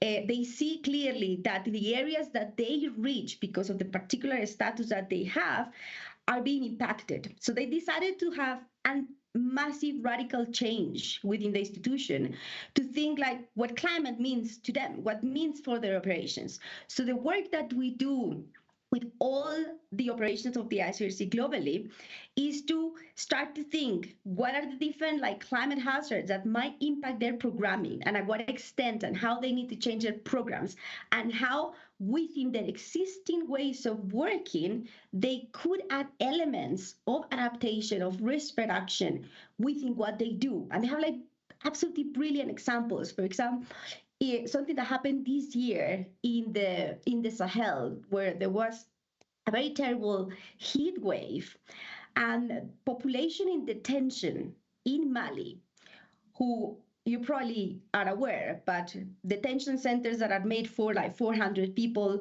have more or less 4,000 people. Like it's like the level of people in one single place is really, really big. So of course, if you add that a heat wave, I mean, it's a humanitarian situation. So the ICRC has been looking into how they can use weather forecasts to be able to anticipate that crisis, to be able to support the jail population and the government to make sure that the inmates wouldn't die because of the heat wave. So it's a very niche, particular example. And together with that, there are many, many other examples of like how the ICRC is really supporting population affected by conflict. And I mean, all this to say that this is not only, I mean, it is an important role for the ICRC, but it's definitely a role for the entire humanitarian sector. And there is so much still to be done because the gaps are quite big. I think it's a very concrete example, and this is also an institution, part of our movement, but with a very specific mandate that can reach parts of populations that very few others can. Do you have more examples of this intersection, but also where we can actually do things? Because I think it's also some, it gives us hope that there is actually something that we can do and change. Do you have more examples from the Rescue Committee? Sure, there's a lot of examples. I think I can tell a story from the Philippines. So before I do, I think a big part of when we're talking about kind of climate and addressing climate risks and supporting climate adaptation in conflict settings, we are very much talking about also governance and strengthening governance systems and supporting good governance. And I think a great example of this comes from the Philippines, which is often held up as, you know, a great example of strong disaster preparedness. One of the most climate at-risk countries in the world. They have good government systems, strong institutions, which is true for most of the country, but it is particularly if we're talking about the Bangsamoro Autonomous Region in Muslim Mindanao, which is the third most conflict-affected area in Asia, aside from Afghanistan and Myanmar, Philippines is the most conflict-affected country, particularly from this one little, geographically quite small region of Mindanao, which is kind of a separatist in nature. There has an autonomous government was just approved and came into effect in 2019, just before the COVID-19 pandemic. And this is a new government stood up from scratch. You know, the military generals and fighters took off their uniforms, stepped into political office, and had to stand up a disaster response ministry, had to stand up all kind of branches and institutions of government. The Harvard Humanitarian Initiative just did an analysis of awareness of climate change and climate impacts. Super high across all of Philippines. Everybody was aware of climate change, knows how to do it, how to respond. For BARM, this autonomous region, at baseline, which they conducted in 2020, was almost zero. They went back and did late last year, or maybe earlier this year, they did a follow-up study on that. And the levels of awareness have skyrocketed. Still quite a bit lower in BARM than the rest of the Philippines, but there's been a substantial change. And so with that has come huge levels of engagement with this autonomous regional government that was set up. My organization, the IRC, and many other organizations have been very active in supporting communities, municipalities in particular, where there are hugely gendered dynamics at play. It's a really conservative Muslim society, and their understanding of how to respond to emergencies and how to prepare for emergencies is very much from a kind of a defense perspective, a military perspective. So we take people, we move them. It's not taking into account the fact that, well, who are you actually moving? It's mostly men that you're moving. The interactions, male interactions with women are really restricted. And so it took understanding and a lot of capacity building and training and working with the municipalities to think about how they are structuring their planning. Who are they hiring in? And so hiring in a disaster response coordinator. Wow, well, you can access federal funds to do that from Manila, actually, from the central government. They will fund municipalities to hire these positions. So it's bringing them along into the planning process and the resources that are available within the country. And then who do they decide to hire? Well, the municipalities that we worked with hired women. And they didn't hire women who were, the sister of the mayor, but they did really strong competency-based recruitment to bring people in. And then they said, well, we need some help. How do we talk to women in the community? And so we supported them in kind of community mobilization. And so based on this, they formed a multi-year action plan. They set up women's rescue brigades. They did community events, and a part of this was also working with kind of reducing conflict protection risks from armed violence that was still continuing within the communities. And so they had quite a bit of work then around, okay, how do we work with demilitarized youth? And how do we get them back into school? And so it became a very almost a feminist approach that was adopted by the communities, built into multi-year planning, and which they ended up getting funded through public resources. So little injections of technical capacity, little injections of some resources and funding to support some of the community mobilization efforts, then linking with the systems that are available to them, is the type of support that's really available to help recover and kind of strengthen some of the governance structures in a place like the Philippines, where you have these pockets of weak governance that's not connected with the big capacity that's available within the country. That's a little bit different from places like Afghanistan or Myanmar, but I think it's a good example of ways that we can be inserting ourselves to be injecting technical capacity that makes a big change. Let's come back to the issue of governance also when we're looking at, for instance, the Eastern Congo, because here we have one example, and I think it's a very different examples there, for instance. And we've been talking about this discussion of broader development, building resilience more broadly. But if we're looking at specifically this intersection, we've also done a study, the ICRC did a study, I think together with the Norwegian Red Cross, looking at how this climate financing that exists has a very hard time trickling its way all the way down to the people affected. Do you want to comment on that specifically, Catalina? Because I know that you've been looking at that as well. And I know there was a declaration, and help me here, at the last COP looking specifically at this. Could you speak a bit to that? Yes. One of the most fundamental challenges that we are facing to be able to bring climate action to conflict-affected contexts is the lack of climate finances reaching those places. So that we have it very clear. Actually, during the IPCC 6 assessment report process, we try to identify the evidence of at what extent adaptation was actually happening in conflict context and how were the funding flows. And we did one of the biggest analyses ever done on this topic. And it was a process where the Climate Center was very active. I was one of the contributor authors.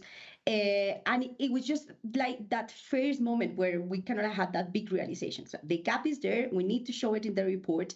And from that moment, that had served to really kind of move a little bit the discussion, particularly at that policy level, to say, well, I mean, there is a gap. We need to do something urgently. So through that process, something very important was created, something called the Coalition for Climate Action in Conflict Context, which is a group that has been led by the ICRC with the World Bank, Mercy Corps, many other organizations. And that process, and I'm so excited because it's just so fascinating to see something that comes from an idea of a group of people that really gets to something that has such a big political momentum. So a lot of that work that we have done through this coalition has led to this COP28 declaration that is the Climate Relief, Recovery and Peace Declaration that has basically the important point is to say, we need to make a commitment to change the way how climate finances dynamics are basically like change the status quo to make sure that the way of working in conflict settings towards climate action like changes. And it's a process that has like got a lot of traction, like it was like so many signatories, like governments, organizations, and we're in this moment like working on a coordination mechanism for the implementation. So there's a big kind of political and also practical process behind this. However, if we look into like reality, still there is a gigantic gap. Like there is really urgent need to change the way the financing system for adaptation and risk reduction like needs to be kind of like fit for purpose in this context. So I think in terms of like there is definitely a lot of progress compared to what we had 4 years ago, 3 years ago, but yet it is not translated into practice. It is not really like making the big shifts that need to happen. But we do have the hope, but also the solutions at hand to be able to do it. I think it's just a matter of like this big political commitment of donors and countries and organizations to just continue putting this as a priority. But for me, as a person who doesn't, I'm head of comms. I don't work with these issues on a policy level from day to day. What we're talking about here is, just so that I get my head around it, the need for having specifically climate adaptation and climate funding reaching these very groups that are very in a super affected setting. But then at the same time, we're talking about we need to build broader resilience and work on governance more broadly. Are we asking for both, or where do we put our emphasis? Because this was really an emphasis on this specifically at the COP, looking at this very targeted in a way. And then we're saying, but for instance, in many of these settings, and as you said, there was even public financing. We didn't even have to go to these bigger institutional financing. Do you get where I'm grasping from? And would you like to comment, Johanna? I think, I mean, it's wonderful to hear like the story leading up to this declaration and the work that's been done to make climate financing available and more in conflict-affected areas. We know that there's climate funding. Then there's in conflict-affected countries there's less, and then in very conflict-affected countries there's even less. So this is an issue. But I think it's also important not to think that climate financing earmarked as such is the only way, because as you're saying, and this, like now I'm deep into the specific context of South Kivu and Eastern Congo, anything that you would do that would strengthen gender equality or that would strengthen community resilience or anything just to solve like conflicts between herders and farmers will help in building climate adaptation, because these are the things that intersect. So I think it's just development work or even like humanitarian work that is done in a that where we do no gendered harm way. I mean, these things that we all try and do, this also helps, because this is not something that is climate insecurity isn't isolated from all the other insecurities that we face. So it's a kind of continuum. But then, of course, it would help if more of that funding would be available to severely conflict-affected areas. But because that's a long way to go with all the risk assessments and all the risk aversion in the financial institutions, I think it's useful to think about it in a broader perspective, to think about everything that we do as helping, actually. Even if you don't think, I mean, it's good, it's important to integrate climate concerns into peace building. But even if you do peace building work or gender equality work or anything, it's going to help. I think that, to take a broader picture is really helpful. Talking about risk aversion, and I will give you all the opportunity to, but I'm thinking of another context then, like Afghanistan. And again, like financing in Afghanistan, climate funding or broader funding, governance funding, an extreme context again. And I know that you work with Afghanistan. How do you intersect these in that context? And I'm sorry if you were preparing to say something completely different. Please do that. I think there's I mean, I think we have a responsibility as well of bridging this gap between, what happens in a declaration in COP28, for example, with what are the communities asking for and demanding on the ground. And I think we have a responsibility to try to marry those. I think there's a huge role to play for civil society and strengthening civil society, particularly civil society from the areas most impacted by climate change. There are large-scale networks of civil society organizations that really, I think, can be empowered and lifted to be holding duty bearers to account, that there are representatives from countries that are making decisions about how climate financing is used within their borders. They need to be hearing from communities. They need to be hearing the voices of people that are affected. They need to be kind of held to the fire for what's happening. The regional policymakers, anybody that is engaging in these climate financing decision making, there needs to be greater voice and participation and engagement from the affected communities and those that represent them. In terms of Afghanistan, Afghanistan is also one of the most also intensely conflict affected, but intensely climate affected as well. It's hugely dependent on rain-fed agriculture, on snowpack in the Hindu Kush to be kind of irrigating the entire country, and when that doesn't happen, the food security situation just becomes untenable, as we're seeing now, which is humanitarian assistance is absolutely critical for addressing those changes, to mitigate how terrible the food security situation could be. Just this year, there was projections that the parts of the country would be slipping into to famine. We haven't seen that. That hasn't realized, and that is attributed to large part to the levels of humanitarian assistance that had been going into the country. So I think in the Afghanistan context, we cannot step away from humanitarian assistance. That needs to be there. It also needs to be matched with development assistance that's going to help support adaptation strategies, that's going to be supporting innovations in the Afghanistan context in agricultural development, for example, which aren't necessarily innovations for the rest of the world.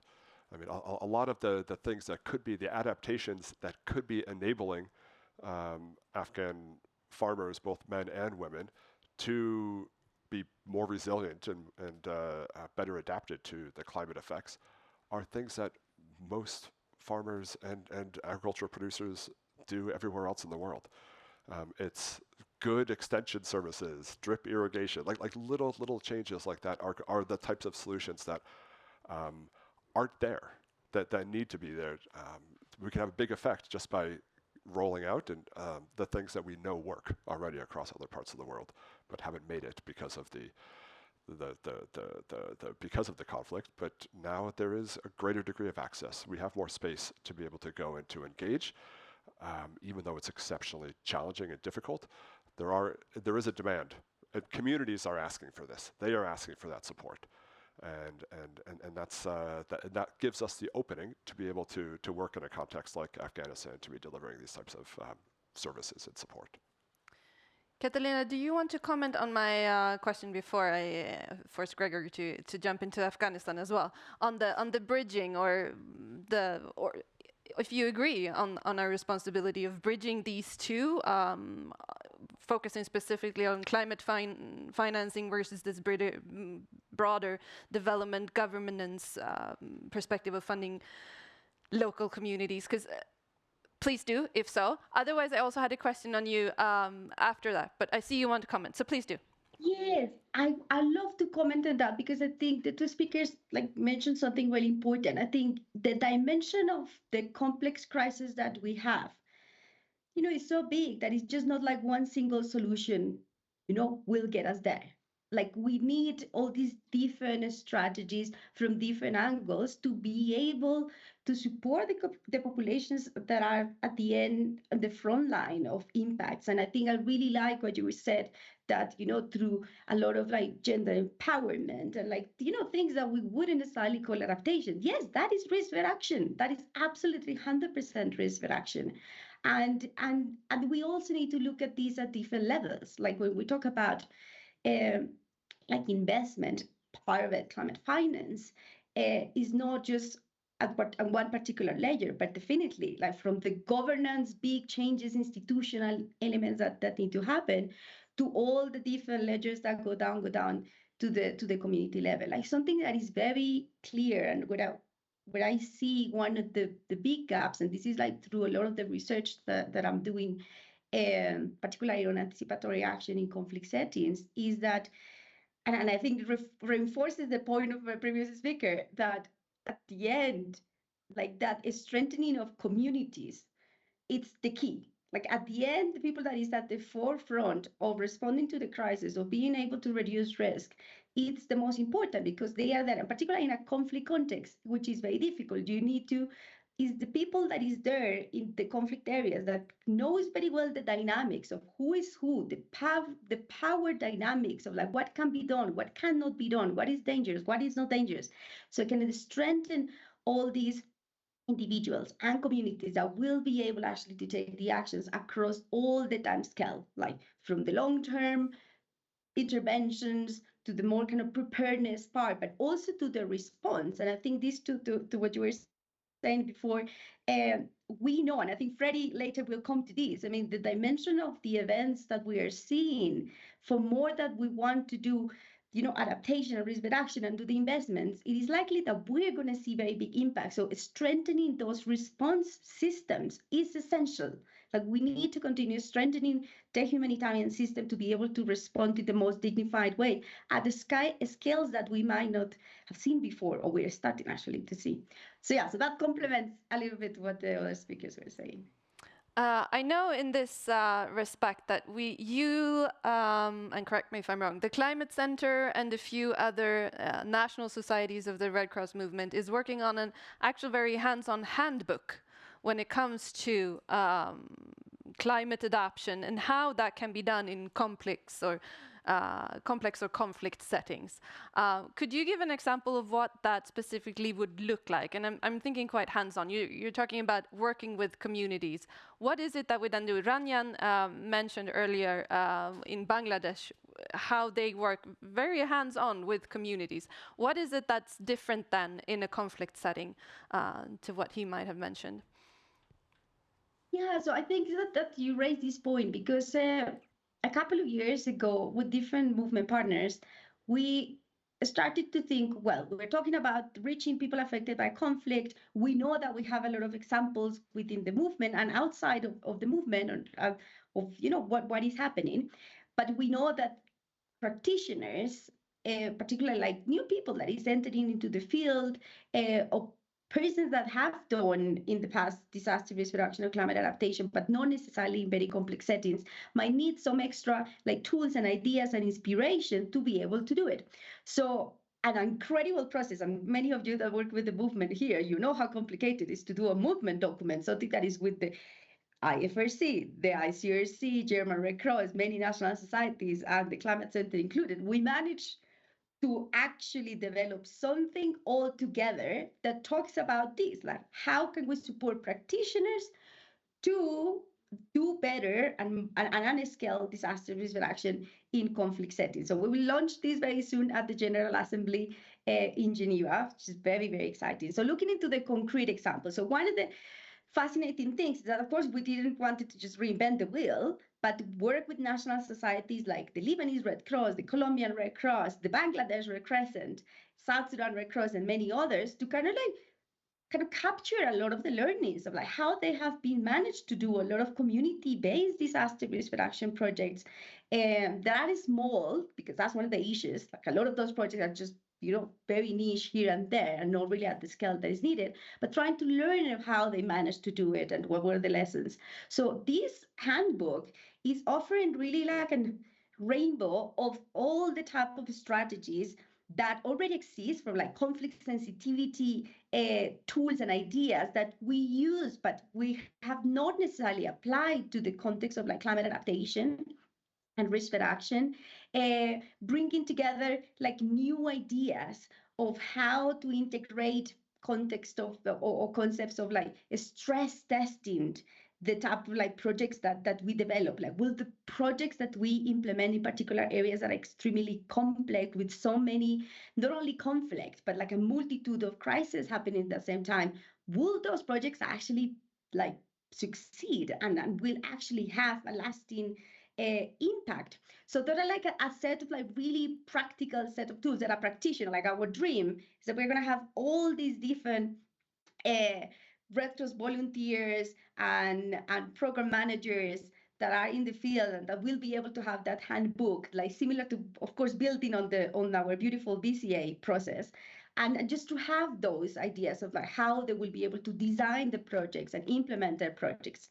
So we will make sure that you all will receive a copy of this in October when we launch the guide. I think it's interesting. We're moving from like very hands-on, how do we do it in a specific setting, all the way up to like our responsibility of trying to make sure that all these processes on a global level actually join hands and pull in the same direction, and quite interesting. I will give you the last word, Johanna, because we have two organizations here working very much hands-on with communities. What would be your, and will be a short one, but what would be your like challenge to us, or what would you want to send us looking at academia or perhaps your specific research? I'd say to consider how gender relations condition lived experiences of climate insecurity. Because that is very, I've been, and when I read all these policy documents and also making climate adaptation work, I do not see gender. It's there. You talk about vulnerable populations. Some of these documents, I search them systematically. I don't see women. I don't see woman. Like, you do search for the plural and the singular and gender, you don't see it. And I think it's a missed opportunity, because this is going to change how well we can make the programmatic work for beneficiaries that really need it, because this is a gendered phenomenon. Thank you all, and thank you for those ending words. And I think we can bring that into our discussion also on the national level, domestic level, that we will be addressing after a break. Before that, we have one more keynote speaker. I will say thank you so much, and especially Catalina for getting up. I don't know what time it is, 5 in the morning. So thank you so much. It's all good. Thank you. Thank you. Thank you.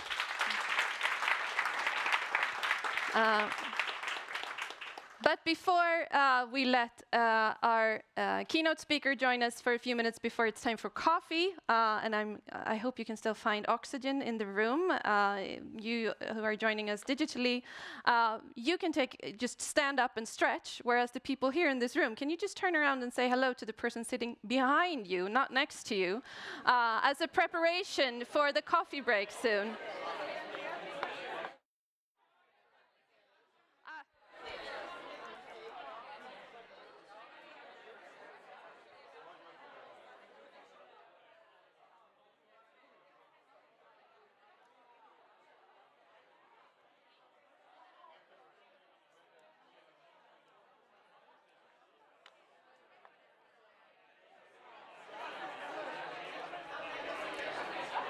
Okay. So, now,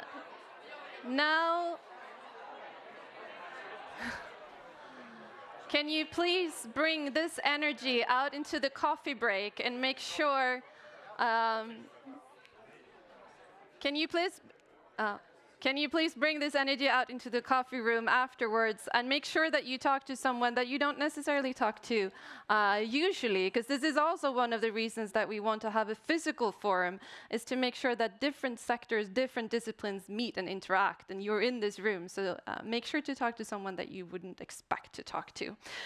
I am so happy and to welcome this next keynote speaker, Friederike Otto. And we'll see, there you are, thank you. Thank you so much for taking the time. Some of the work that you do have already been mentioned. We've talked about attribution. How much of this can we attribute to climate change? What is weather? And also research more broadly. And I think this will be a great bridge into our discussion on what we can perhaps even learn or take with us from this first segment into when we talk about climate action or climate preparedness at the domestic level. So please, I know you have some slides and a warm welcome. You're in a room with a lot of people interested in what you have to share. Thank you very much, for this warm welcome. And so I will very briefly. Sorry. Please, Fredrika, I just assume that everyone knows who you are. I should also mention you're a climatologist working as a senior lecturer at the Grantham Institute for Climate Change and the Environment at Imperial College in London. So I should just mention who you have in front of you if you don't know Fredrika Otto. Thank you very much. Yeah, and I'm leading an initiative that's called World Weather Attribution, and I think you have Maya Wahlberg in the room, and she can stand up and wave. Who is also working on that team and doing a huge amount of the work that we do all on vulnerability and exposure. And I'll just very briefly introduce what it is that we are doing and why it might be relevant. To start with, I think, why are we doing this work? It's because when we talk about climate change in the public and particularly in political debates, it's very often about future changes or global temperature goals like 1.5 degrees and 2 degrees. And we see pictures like this, which are, look dramatic, but this is actually not why we care about climate change. Why we care about climate change is this. Because climate change that is already happening now is affecting people's lives and livelihoods, and not affecting in a good way, but disrupting their livelihoods on a very large scale and also taking many lives. And we are long in the era of loss and damage, but often when extreme weather events happen, which is one of the key manifestations of climate change, the changing likelihood and intensity of extreme weather events. We talk about, on the one hand, we talk about the weather, and then on the other hand, we talk about vulnerability, and then maybe in a third conversation, we talk about climate change, but it's not really all brought together. And that's what we are trying to do with world weather attribution. And first of all, we look at all three aspects of the risk: the hazard, the vulnerability, and exposure, and look at what the role of climate change in this is. And I will use the example of heat waves as an example, but of course, everything I say now for heat waves also holds for other types of extreme weather events. So in the last 12 months, we had, Maya is actually running for world weather attribution a trigger, which is she is monitoring humanitarian aid requests and all sorts of other impact-related websites and sources to find out when are actually extreme weather events happen that affect people that are, from a humanitarian point, relevant. And so in the last 12 months, we had about 80 of these triggers for extreme heat events. And we can't do 80 studies in 12 months just for heat, because we are not that many people, and there are, of course, also a lot of other events that are happening.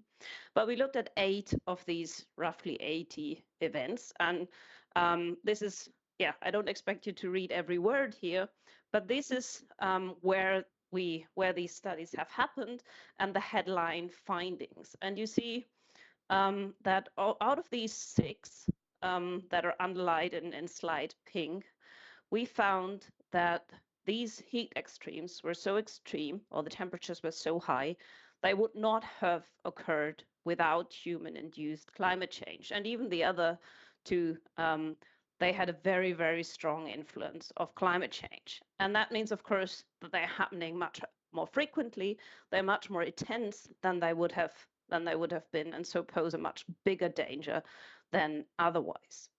So how do we know? And this is really the essence of attribution science, of the methodology that we use.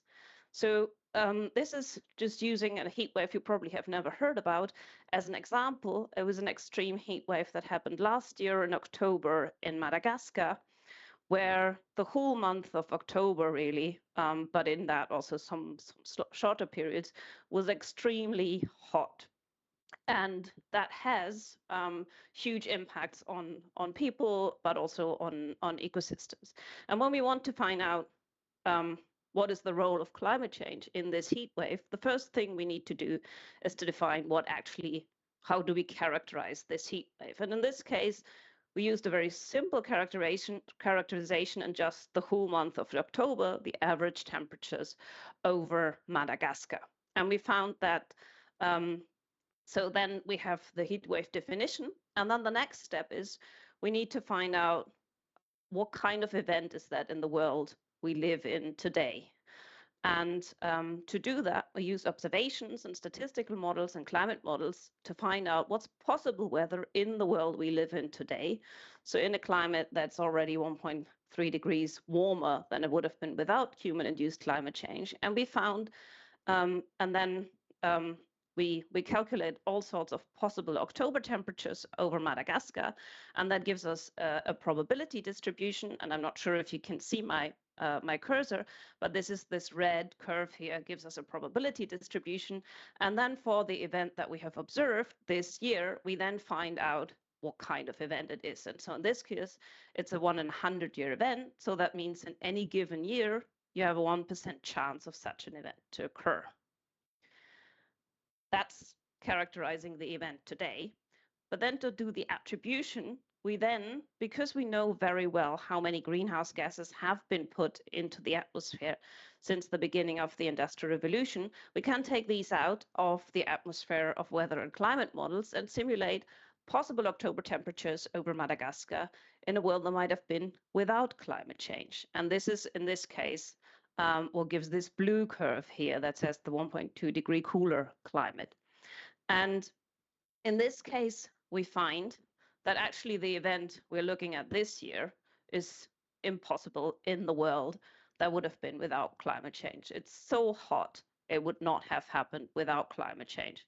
And you can also see this in the summary figure on the left-hand side, where in the middle we have this 1 dot for the 1 in 100-year event, but no dot for the 1 in 100-year, for this type of event in a world without climate change. And of course, we can't do this just looking backwards. We can also do this looking forward. So if we would be in a world of 2 degrees of global warming, then we can see, as in these dots on the right-hand side, that this event would become much more frequent and would happen approximately once every 5 years. And we can't only look at the change in frequency. We could also say, okay, what is a 1 in 100-year event this year? And this is what you can see with these burning stacks on the left-hand corner. This event, the 1 in 100-year event in today's climate, is about 25 degrees for the whole of Madagascar. How much cooler would this event have been without climate change? And this is what you can see then in this one. It would have been about 1.5 degrees cooler. So this is basically the main idea behind all event attribution studies. So we found that the event was made much, much more likely without climate change, and we found that the intensity has changed. That's sort of the hazard analysis, and unfortunately that what the main thing that the media is always reporting. But why does that matter? And it matters because heat is a killer. And in Madagascar, we actually don't have any reports on the impacts of this event because no one is monitoring heat waves. There's no awareness of heat waves, and so therefore there are no impacts. But of course, from other parts of the world, we do know that heat waves have huge amount of impact on all sorts of on all dimensions, on human health, but also on agriculture, on the economy, on critical infrastructure, and of course on water. And there are particularly particularly vulnerable groups. They are, for example, in informal settlements. There are people who already suffer from water shortages. There are people who have live in very poorly insulated homes or have no access to other coping strategies in extreme heat, like just cool buildings or shade. And so, of course, heat also impacts particularly construction workers, transport drivers, farmers, and people working outdoors. And this is true for Madagascar, but it's of course true for the whole world. And heat is the deadliest extreme event by a large margin in all the countries where we do have data. So bringing briefly together what we do in these attribution studies. So on the one hand, as I explained, we look at what's the event today and compare it with what would the event have been in a world without climate change. And that tells us just how big the role of climate change is. And we can do that for heat waves, where we always find a very big role, but also for other events where the role of climate change can be quite different. So in some floods and some droughts, climate change actually plays a much smaller role. And that is also important to find out, because it means that at least you can still use the past data to inform what you need to be adapted to. Whereas in the cases for heat waves or so, the past data from observations is really not very useful because the climate has changed so much. So you need to include model data and, for example, attribution results. But of course, what turns an extreme event into a disaster is not climate change or the hazard itself, but it is vulnerability. And the same event can have hugely different impacts depending on vulnerability. So last September, there was a storm called Daniel over the Mediterranean that hit Greece and Libya. And the storm killed 17 people in Greece, but more than 4,000 people in war-torn Libya. And similarly, for heat waves, in cities that have heat action plans, the death tolls can be much lower. So Ahmedabad is a city that had a devastating heat wave in 2010, but then heat action plans have been implemented. And that means that actually a lot of heat death in subsequent heat waves have been avoided. And the best estimate in the scientific literature is that about 1,000 deaths in one heat wave have been avoided. So, and to look at these vulnerability drivers of the disaster, we look at different aspects. So institutional, is there early warning? Do people know what to do with the early warning? Then, of course, physical issues like where do people live, under what conditions? But then there's also a really important one that is also really, really crucial, especially in countries like Sweden, where people don't think that they are vulnerable, or where people are really not aware that heat waves can kill and therefore are very inaccessible for early warnings or questions, or even drills or practices on that. So that's especially in many of the Western countries a big issue, a much bigger issue than social and economic maybe, but also that plays a very big role, especially when it comes for vulnerability from heat waves when people live in poorly insulated homes. So yeah, I'll just close with what we do in an attribution study. We first find out what has happened, and then we look at what the role of climate change is. But then crucially, we put that into the context of what else is happening and what's happening with vulnerability and exposure, and often find that the best adaptation you could possibly do is not building a big dam, or is not anything that you can easily fund with a 1-year budget, but it's really investing in decreasing vulnerability.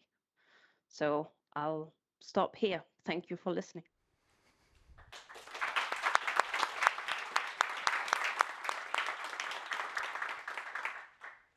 Thank you, Fredrika. And I think what you actually managed to do in those minutes was tie together a lot of what we've been talking about here when it comes to vulnerability, when it comes to what needs to be done, and also bridging us over to what we need to do domestically. So that was quite brilliant. Thank you. And I think what you're doing in here in actually modeling and giving us tools is crucial. So thank you so much for sharing this example, and I think we will bring that with us into our discussions after the break. So thank you so much for joining us, and I will again point to, I'm sorry Maja, but our Red Cross colleague, if you're interested in more on what we are doing together on this, please ask her in the break as well.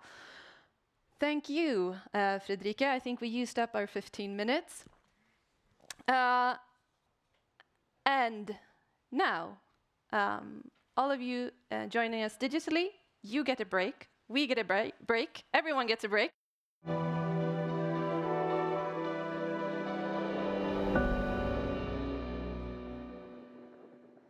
Ja, välkomna tillbaka till den här späckade eftermiddagen. Och vi fortsätter med uppfyllda av de här första talarna som har verkligen satt oss i en global kontext. Det är många utmaningar, men jag tycker att vi också har fått höra fantastiska exempel på hur vi möter de här utmaningarna på olika innovativa sätt, och nu senast från Fredrika Otto kring attribution studies och vad modeller faktiskt kan visa oss och lära oss och hur det kan informera vad vi ska göra så att vi verkligen är datadrivna och underbyggda i vår respons. Jätteinspirerande tycker jag. Det exempel som hon slutade med Madagaskar tror jag vi får anledning att inleda med helt kort när jag nu välkomnar nästa panel med Gustav Lind som är generalsekreterare för Världsnaturfonden, WWF. Välkommen. Jakob från Allreich, du är klimatanpassningsexpert på Sveriges kommuner och regioner. Och ni får inte flytta ombord så där, Gustav, för då kommer de som sitter och tittar digitalt missa dig. Men Jakob, välkommen. Vi har så här, i Svenska Röda Korset ska vi visa handlingskraft och mod, och det tycker jag att du absolut uppvisade nu. Men man får välja sina tillfällen. Ja. Victoria Ingman, välkommen från klimatenheten på Klimat- och näringslivsdepartementet. Kollega med Mattias som var här tidigare. Och nu ska jag visa handlingskraft och mod. Jag tror att jag gör så här. Jag vill bara att det ska bli tydligt för de som följer oss digitalt. Jag hoppas det är okej med er nu. Jag tittar lite på Christian. Han nickar och får ge mig en tumme upp. Hej och välkomna. Nu har jag också fått en anledning att byta till svenska. För nu ska vi vända blicken från det här globala perspektivet och börja titta lite närmare på situationen här hemma. Den här samtalet heter Klimatanpassning och krisberedskap i Sverige. Hur långt har vi kommit? Och jag tänkte börja med dig, Gustav, för det kanske inte är helt självklart varför WWF pratar om i en panel om klimatanpassning. Miljörörelsen kanske har haft mer fokus på det som har kommit upp många gånger under förmiddagen, kan jag säga. Jag vet att du kommer direkt, men jag kan berätta, det var ett stort fokus på att men det är ju cap on emissions. Det kommer bli swinglish nu, för vi har pratat engelska hela förmiddagen. Det är att få ner utsläppen som är det absolut viktigaste. Och det är kanske det som har varit mycket av miljörörelsen och ert fokus. Men du får jättegärna komma in på det. Men jag vet att du också precis har kommit hem från Madagaskar, som var exemplet här innan, ett av världens fattigaste länder som ju möter det här väldigt nära. Så vill du förklara för oss, varför tror du vi har ställt dig här? Ja, därför jag tycker om att flytta ombord och skapa problem och visa handlingskraft. Helt felaktigt i det hela. Nej, men det är jätteroligt att vara här och vill säga det att Röda Korset och WWF har ett globalt avtal om hur vi jobbar med anpassning och naturbaserade lösningar, och vi har också konkreta projekt hur vi gör här i Mosambik. Så det är väldigt roligt att vara här och prata med er också brett. Jag måste väl säga att Röda Korset hade mitt första jobb efter jag var examinerades, och jag har även lett den svenska delegationen till Röda Korskonferensen. Jag jobbade på UD, så jag har alltid känt en väldigt nära relation till Röda Korsrörelsen och ICRC. Men problemet är ju det att i år så förväntas ju världens länder att släppa ut mer koldioxid än de någonsin har gjort. Och det leder ju till att effekterna i år kommer ju också bli mycket kraftigare än tidigare. Vi rör oss, eller vi är precis på 1,5-gradersmålet, och ni vet var 10:e grad som går över det så slår ju effekterna oerhört hårt. Och därför min första poäng, här sparkar jag in öppna dörrar, är just det att utsläppsminskningar är ju det viktigaste om man ska vara proaktiv och kostnadseffektiv. Så oerhört viktigt att man gör det. Men samtidigt så är det där man ska balansera, och man måste kunna ha två saker på en gång. Och precis som du säger, miljörörelsen har ju varit väldigt utsläppsminskningar och ibland har varit så här, men anpassning, då har vi misslyckats. Men även vi måste göra två saker, och jag vet att WWF globalt kommer jobba mycket mer med anpassning i framtiden. Därför vi är där det verkligen blir effekter och det slår väldigt hårt. Det blir mänskligt lidande, det förstör naturen och det kostar enorma summor. Och det var därför jag var det gläder mig över Madagaskar-temat, därför jag kom just tillbaka från Madagaskar för 2 år sedan. Det är ett av våra största partnerländer. Och där ser man hur det kan vara som värst, helt enkelt. Madagaskar är oerhört fattigt, korrupt, väldigt svagt på alla sätt, och samtidigt drabbas väldigt hårt av klimatförändringarna. De södra delarna av landet blir torrare och torrare, och det börjar bli öken som gör att man får internklimatflyktingar som rör sig norrut, vilket skapar stora problem därför de bryter upp den skog som finns kvar för att odla, leder till erosion. Det blir ännu sämre och sociala konflikter, och samtidigt så slår cyklonerna in, monsunen är rubbad, så hela det här liksom väldigt svaga samhället står och skakar på något sätt, och det är oerhört gripande med det där, måste jag säga. Och samtidigt så kan man ju då säga, men de är fattiga, svag infrastruktur och så vidare. Det fungerar så bra i rika Europa. Vi tittar söderut, och ovädret Boris, som kanske har kommit upp här tidigare, som har lett till död och förstörelse i Europa förra veckan. Och där var det väldigt intressant. Tjeckiska regeringen var ute och sa att det här är ett 100-års oväder.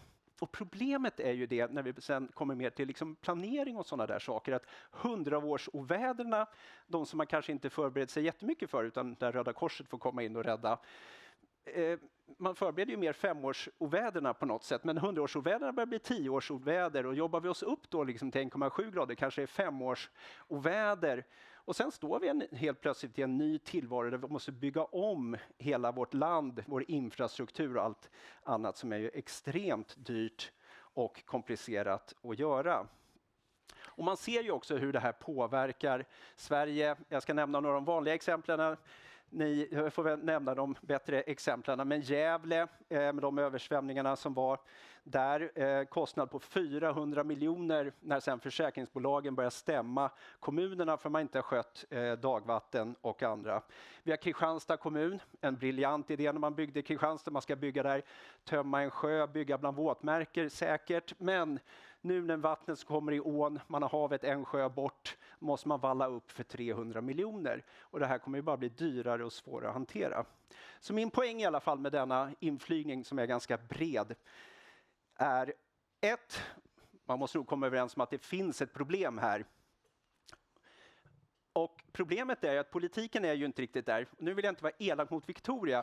Det är inte hon som bestämmer. Det är alltså ministrarna och regeringen som bestämmer där. Men politiken är ju inte där och ser alltid ett problem. Utan ofta försöker man säga att det kanske inte är ett problem.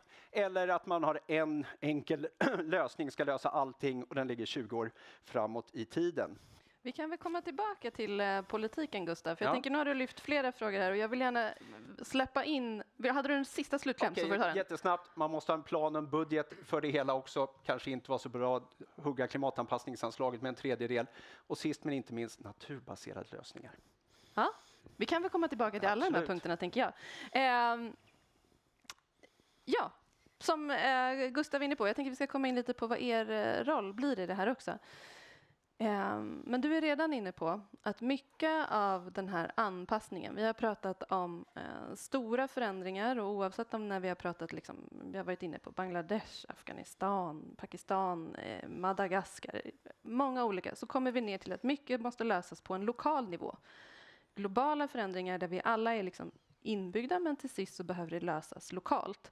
Och där sitter en klimatanpassningsexpert på Sveriges kommuner och regioner och försöker hjälpa kommuner med det här hela vägen ner. Oavsett om man då är i Kristianstad som är byggt på en sjöbotten eller hur det ser ut.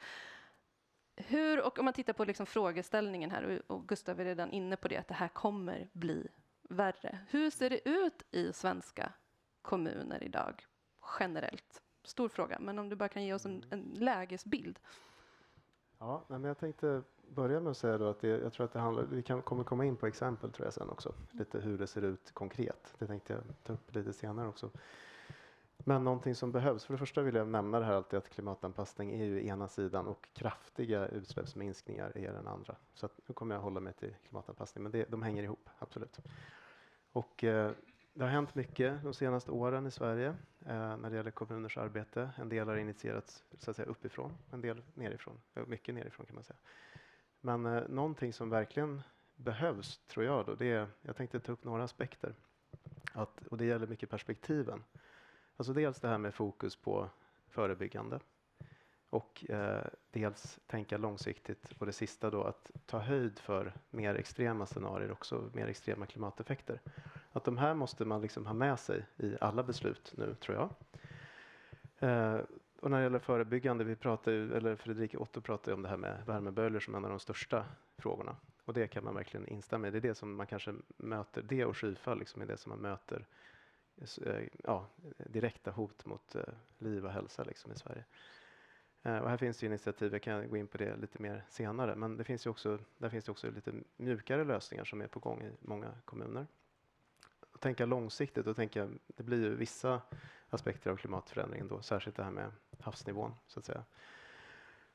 Där jag tror att vi måste tänka mycket, vi måste agera nu, men vi måste tänka att det här är en väldigt, det är en långsiktig process som är nu tyvärr försenat stoppa helt. Liksom. Det går inte. Forskningen säger att varje grad som temperaturen stiger så kommer vi se en havsnivåhöjning på 2,5-3 meter på sikt.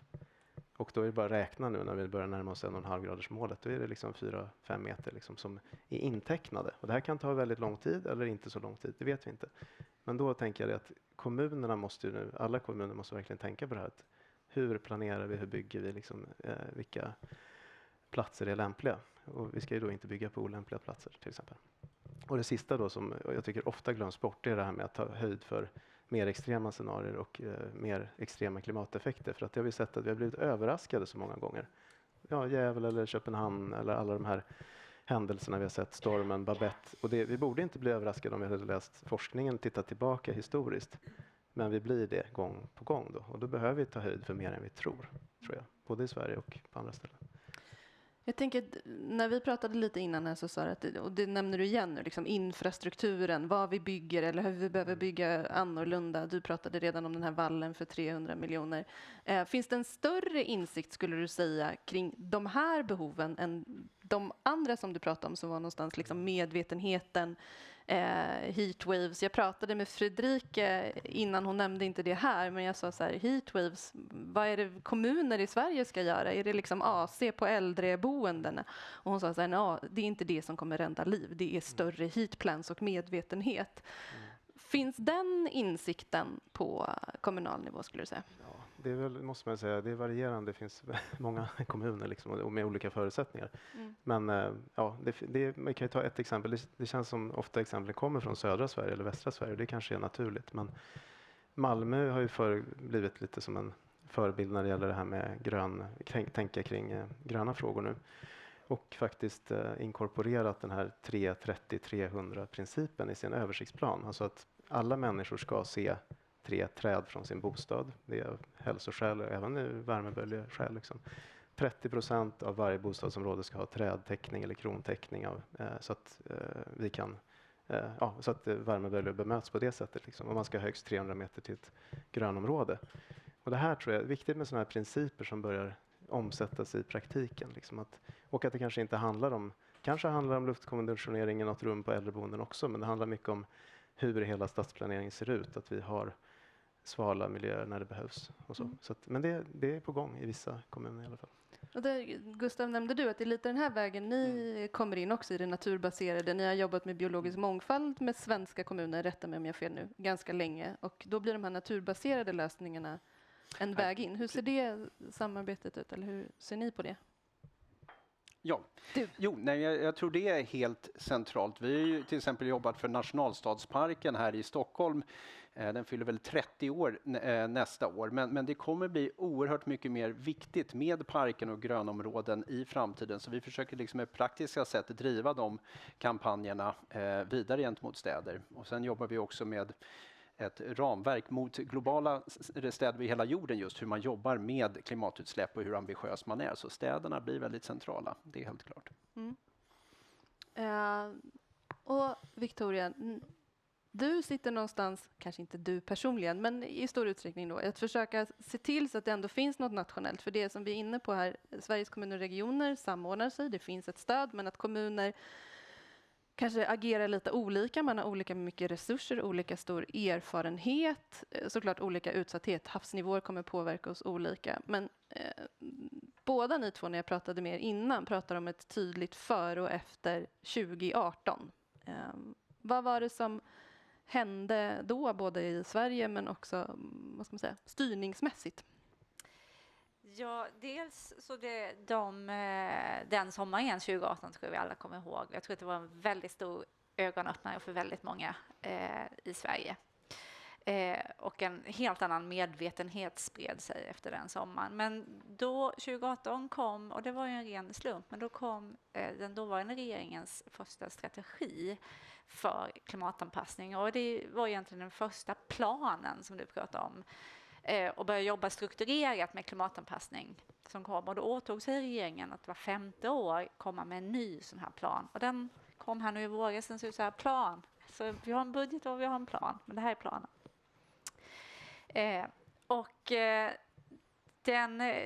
Som sagt, det vi, som ni nämnde, vi jobbar med utsläppsminskningar och vi jobbar med klimatanpassning långsiktigt, och vi jobbar med krisberedskapen när krisen kommer. Det är de 3 benen. Och det här fokuserar mest på det här mellansteget, alltså det långsiktiga arbetet med klimatanpassning som vi behöver göra, som inte alltid ger politiska rubriker och sådär, men som är mer gneta på, bygga upp ett ord som nämndes i förra panelen, en governance, som jag tycker är ett bra ord, som vi inte riktigt har ett motsvarande på svenska, men en styrning i hela samhället där alla liksom vet vad de har för ansvar, är det tydligt utpekat och sådär. Och det är ett arbete som vi började med 2018 egentligen, och som vi fortsätter med i den här planen som pekar ut riktningen för de kommande 5 åren. Och vi har ju lagt ut ett ansvar på ett 30-tal myndigheter till exempel att jobba med klimatanpassning. Kommunerna har ju sina ansvar, länsstyrelserna har sin roll och så vidare. Och framåt i den här planen så här har vi haft lite temat gå från ord till handling.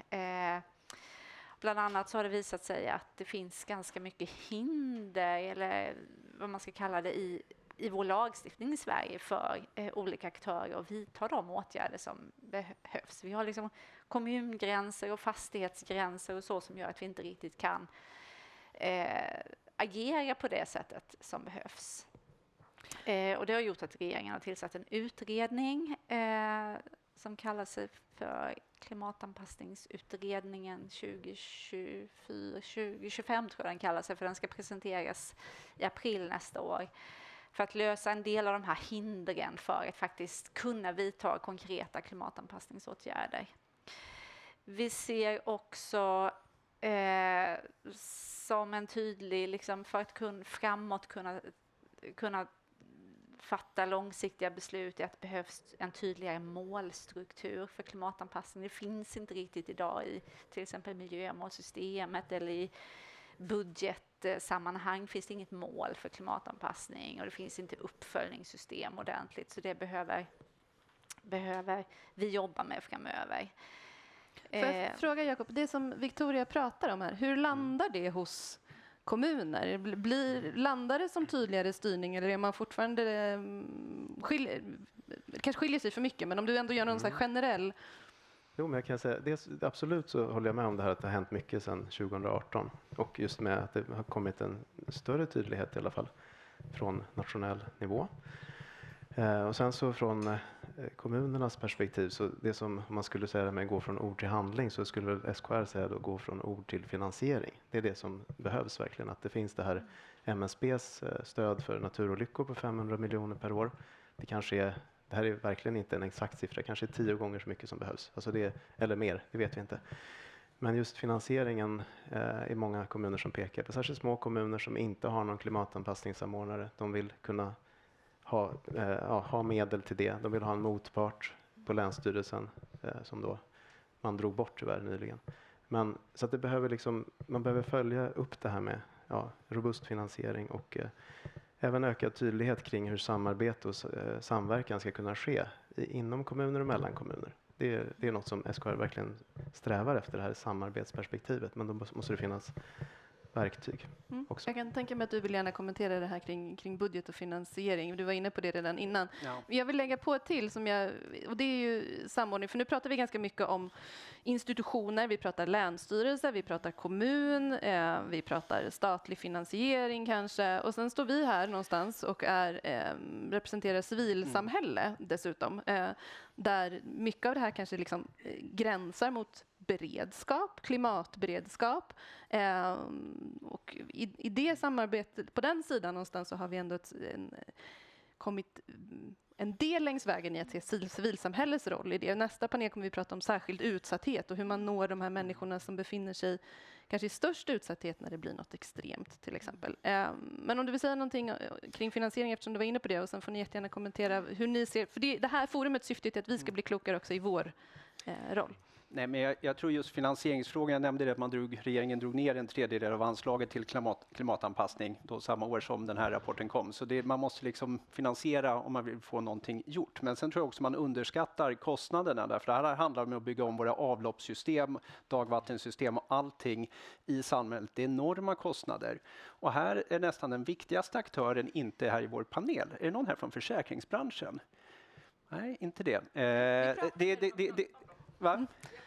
Ni har pratat om dem, men det är kanske den viktigaste aktören. De stämde Gävle kommun. Det finns många kommuner som gärna vill bygga väldigt nära vatten. Länsstyrelsen vill inte det, man bygger i alla fall.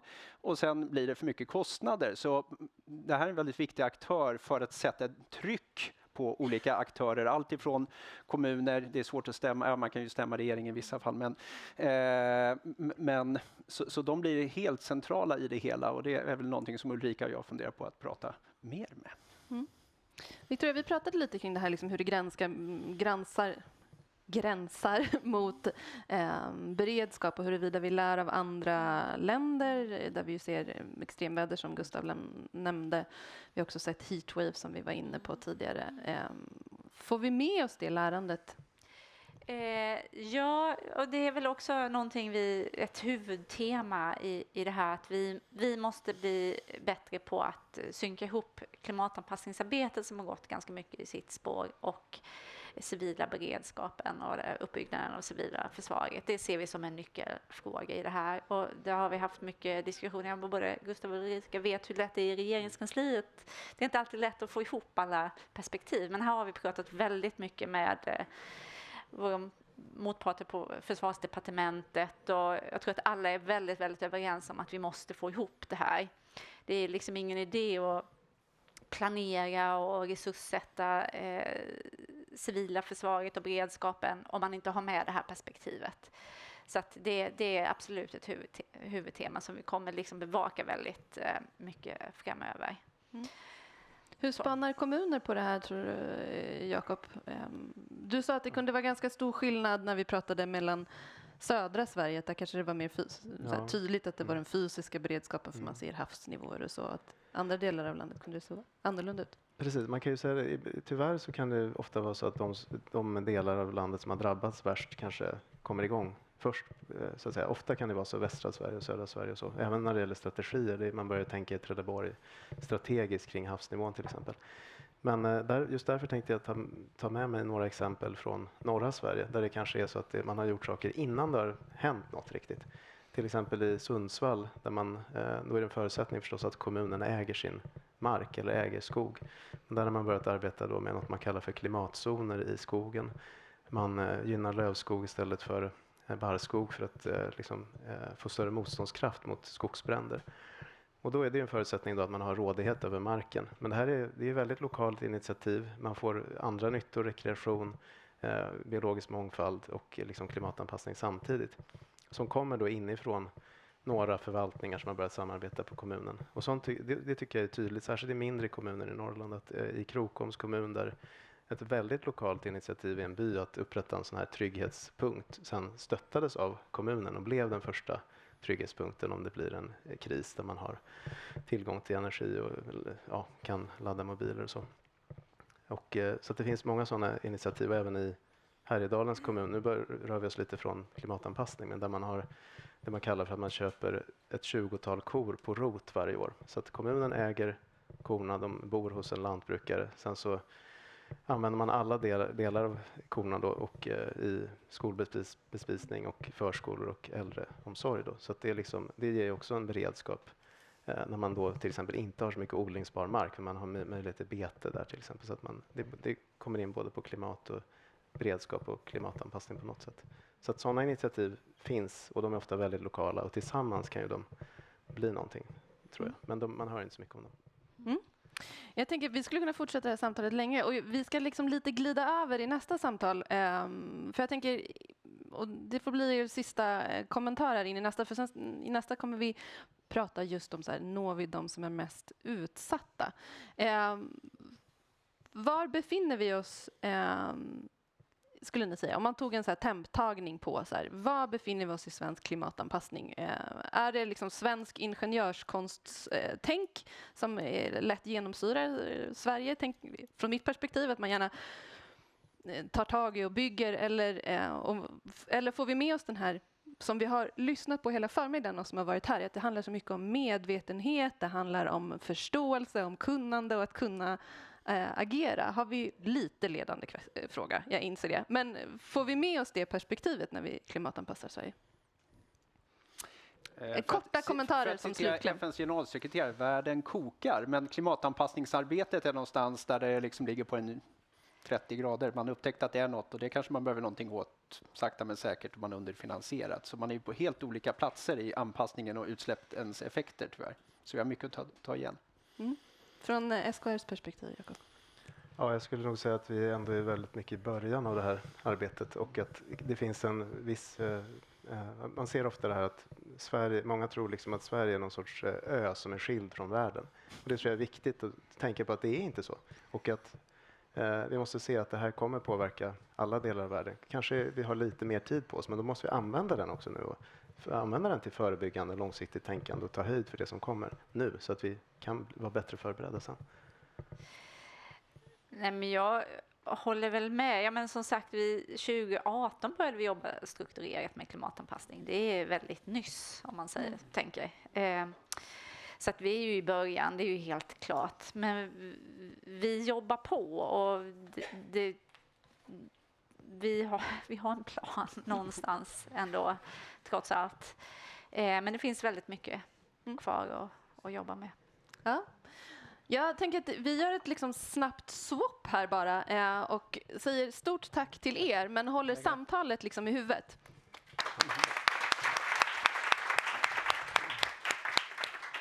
För nu vill jag välkomna upp andra delar av Sverige. Vi har Socialstyrelsen i form av Taha Alexandersson som är tillförordnad avdelningschef på avdelningen för krisberedskap och civilt försvar.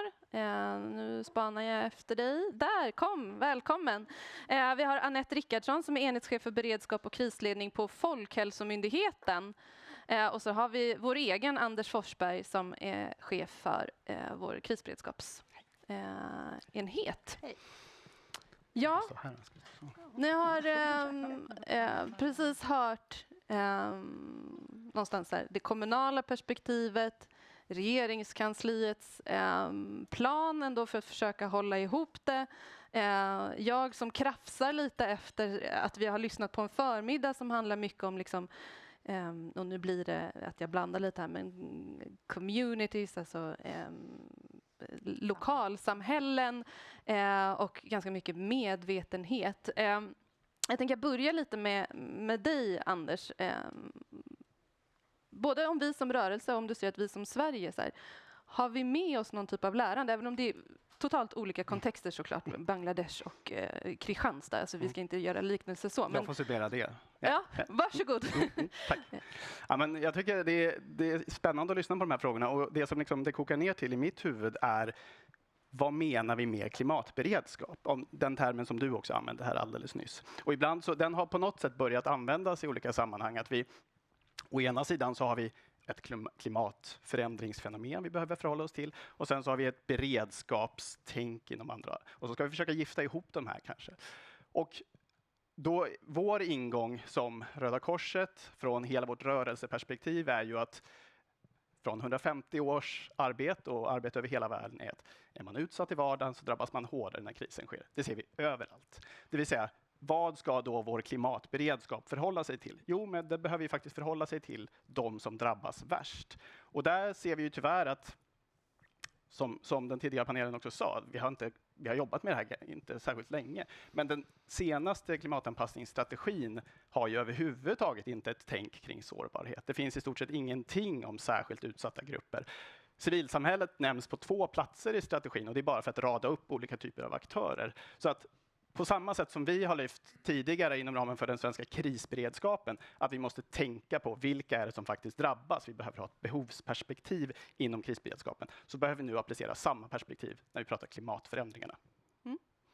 Och vi pratar ju i den här panelen lite tänkt så här, vad har vi för lärande? Och när vi pratade inför här så sa du så här, men vi kanske inte har jättemycket lärande än så länge kring just det klimatrelaterat, ett sånt som vi kan.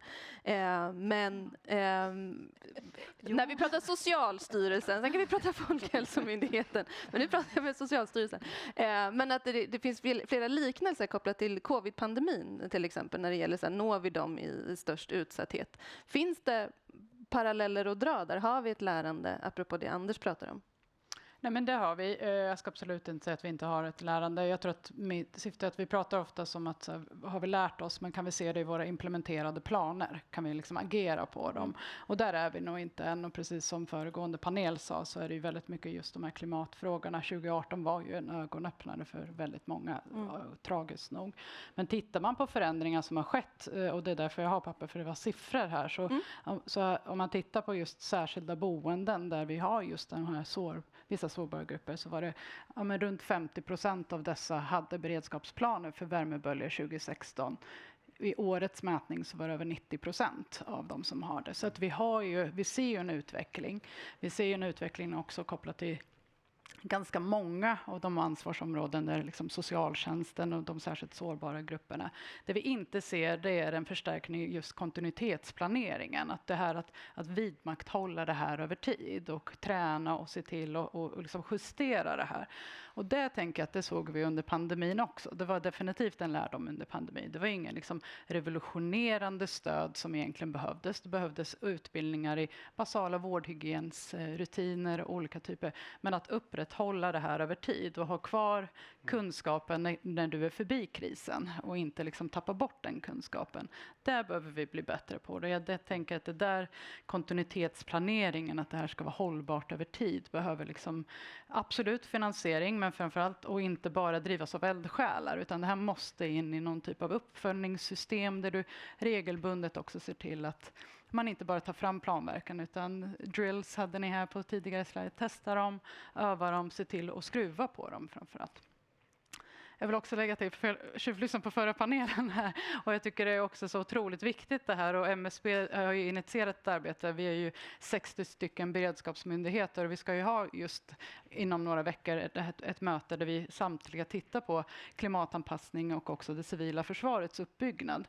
Både utifrån synergier men också målkonflikter. Det får man ju inte komma ihåg, att liksom försäkringslösningar, att ha en god beredskap är inte alltid toppen, kanske klimatanpassad från början om man pratar lagerhållning och sånt där. Och får vi inte med oss den nu, då har vi ju mycket att ta igen sen. Så att det tycker jag är ju också ett jätteviktigt arbete som är på gång. Så.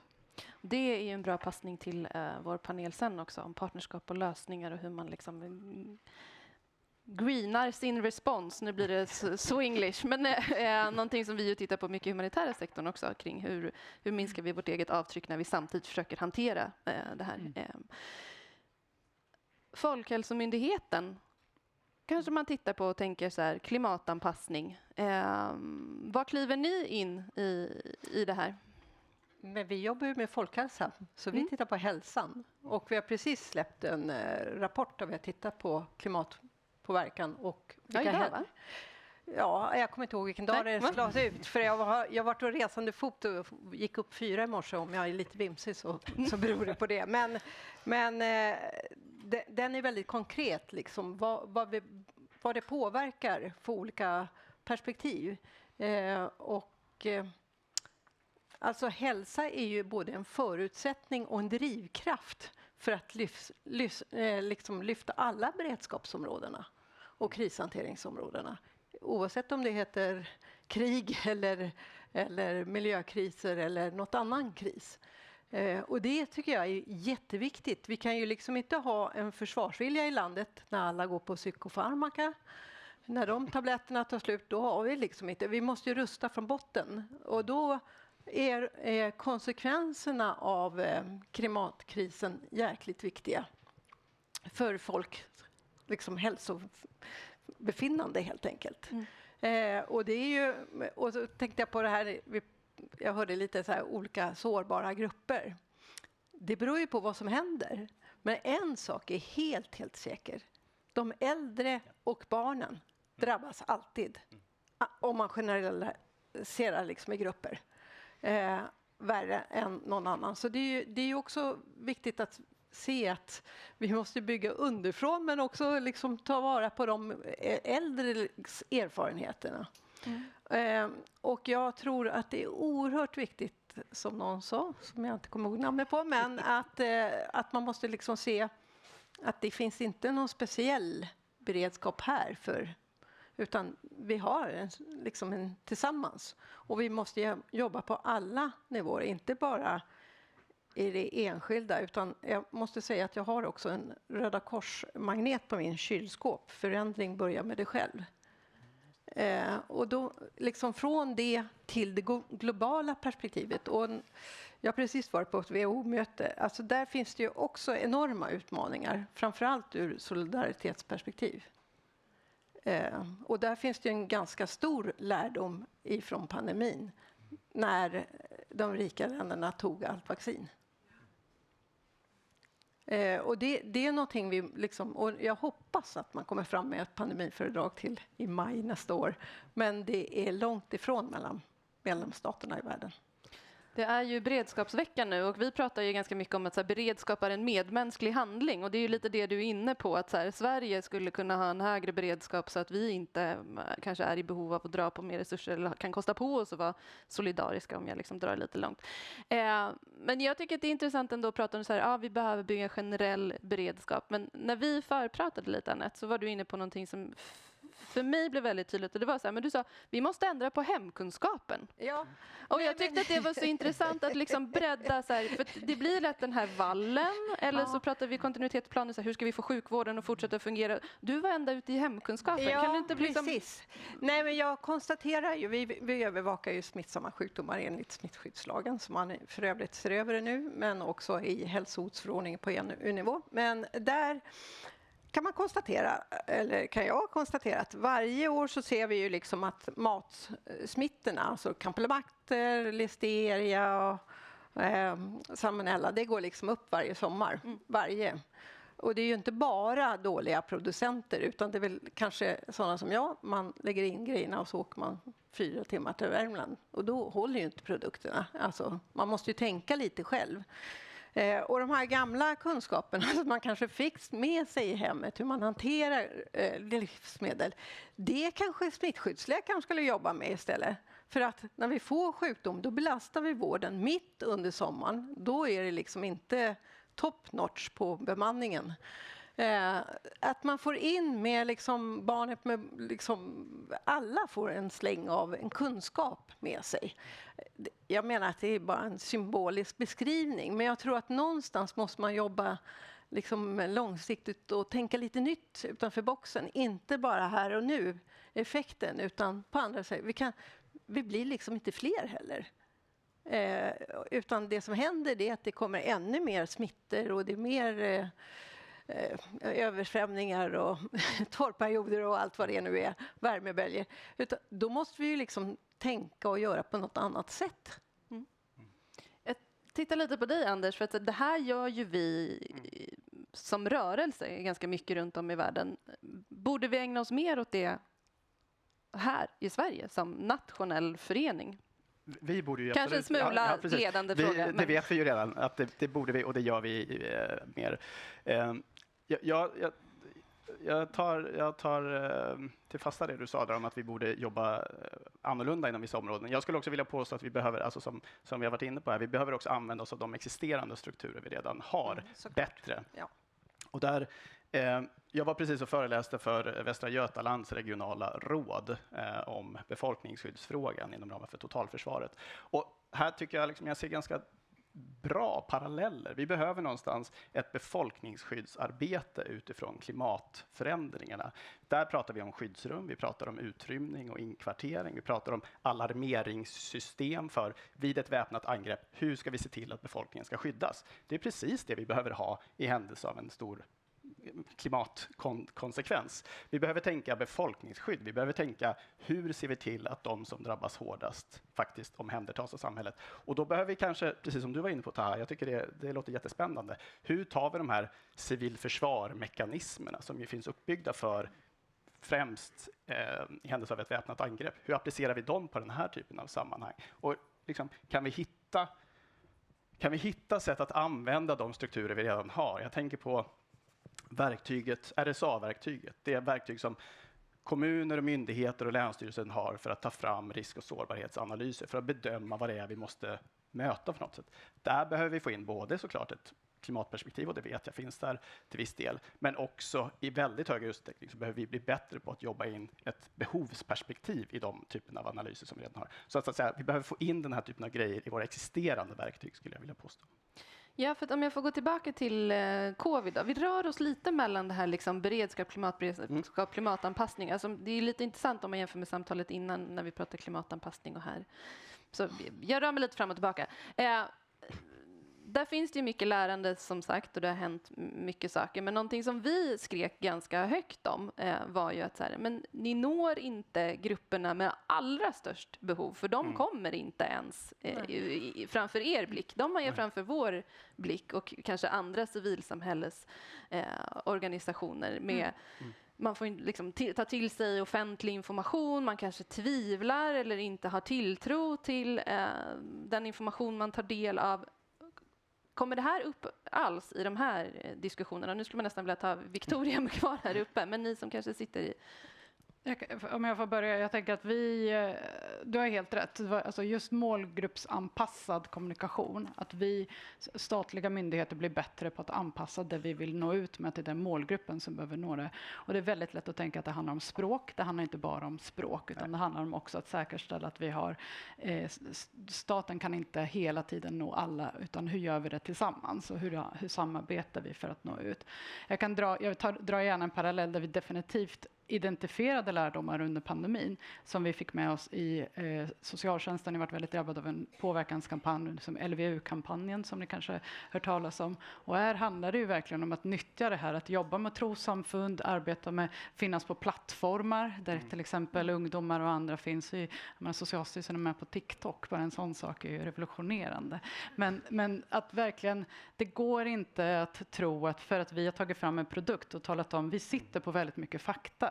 Men vi har inte kapaciteten och kunskapen att veta, för det första når vi ut och för det andra när vi når ut används det på rätt sätt. Och sen kommer den här kontinuitetstänket, att hur upprätthåller vi det här över tid? Och det behöver vi ju, det försöker vi ju definitivt, inte minst med Röda Korset och andra, att länka ihop oss för att se hur kan vi bredda de här kunskaperna och verkligen staten, privat sektor, staten, civilsamhällesaktörer gör det här tillsammans. Så att jag skulle vilja säga att det är identifierat och det är också omhändertaget i flera, tyvärr tyvärr då på grund av saker som man kanske inte associerar. Det är inte klimatanpassning, men återigen inre säkerhetsfrågor, påverkanskampanjer, det är också globala fenomen som lätt träffar de mest sårbara faktiskt som vi har i samhället.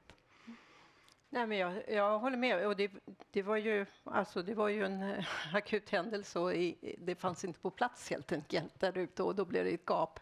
Det är mycket skönare att ha preparerat innan liksom. Men det jag tänkte säga då att det blev ett så här medialt tryck på att vi hade översatt produkterna på olika språk.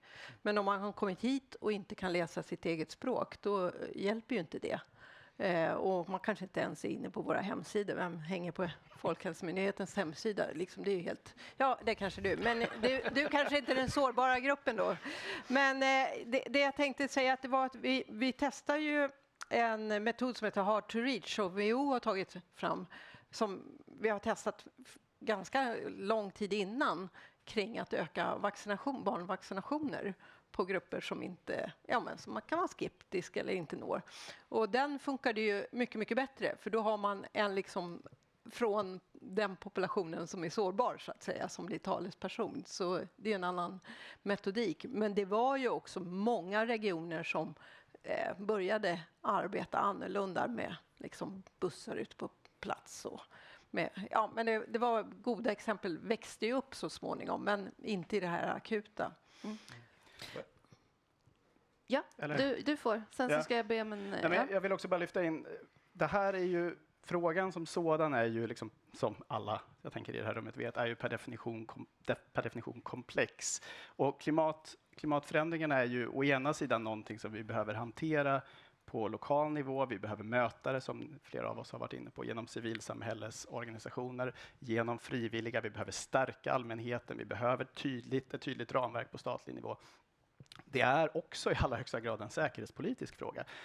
NATO kom i somras med en rapport kring hur klimatförändringarna både så att säga ställer andra krav på NATO som organisation och också innebär andra typer av kriser som NATO också delvis kommer behöva hantera. Så att när vi pratar om klimatförändringarnas konsekvenser så kommer vi dels behöva så att säga vilka typer av konsekvenser får det vid en översvämning i Jönköping. Men vi kommer också behöva titta på exempelvis det som sker nu i Ukraina där kriget i sig delvis har enorma miljökonsekvenser. Alltså krigföringen i Ukraina leder till enorm miljöförstöring. Och också såklart parallella kriser där översvämningar, skogsbränder, torka, heatwaves kommer att existera parallellt också med olika typer av konfliktscenarier. Där vi också behöver, som sagt, återigen, vi behöver få ihop de här perspektiven för att hantera dem på ett samlat sätt. Mm. Jag skulle bara lägga till en sak. Den får vara kort. Ja, för ska jag be er 2 minuter. NATO pratar alla om och det är liksom bra att man gör det. Men, men det finns också det finns en liksom hälsoskyddsförordning som är svensk lag. Den gäller från 2022. Den är all hazard i. Det är klimat, det är rubbet, det är liksom B och C och radionukleärt. Den behöver alla ta till sig.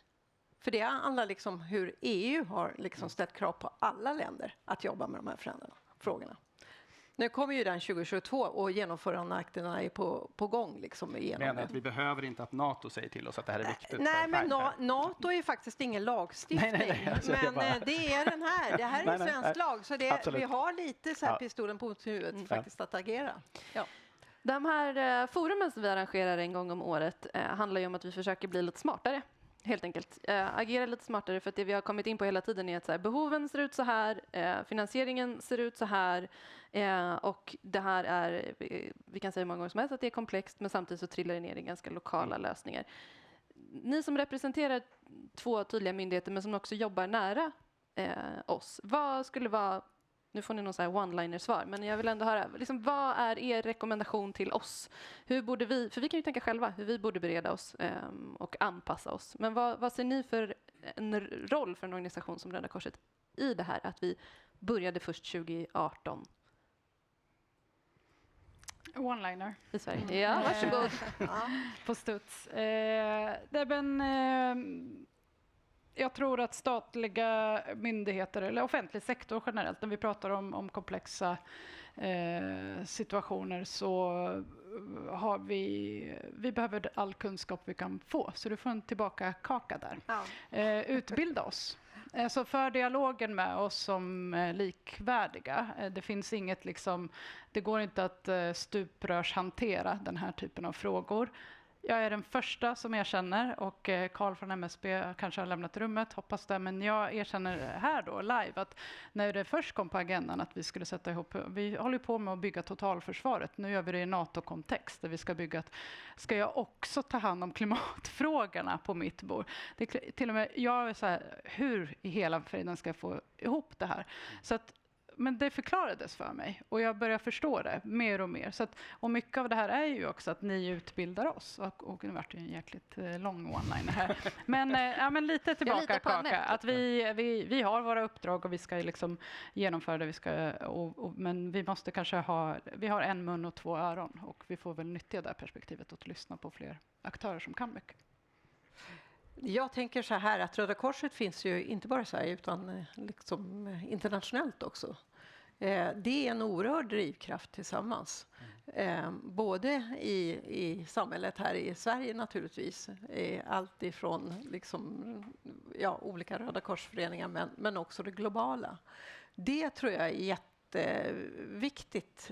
Och ska jag vara riktigt ärlig, vi är med i Gorn. Det är ju liksom räddningsaktion ute i den stora världen.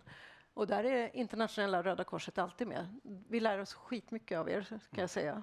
För att ni är ute i fält på ett annat sätt. Det var länge sedan jag var ute i fält. Så vi lär oss hur det är idag. Och den kunskapen här ger och ta.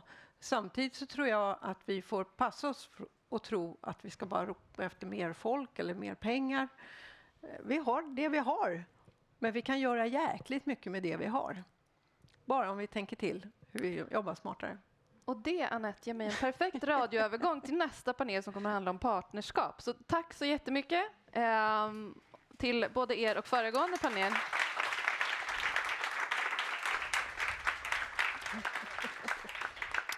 Men innan dess så ska ni faktiskt få sträcka på benen en kort stund.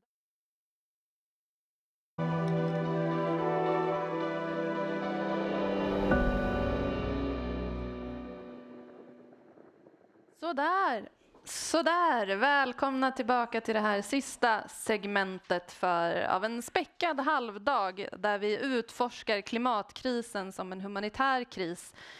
Vi har rört oss över en global nivå ner till en svensk nivå. Vi har stött på många utmaningar men också hoppfulla exempel på hur vi arbetar tillsammans.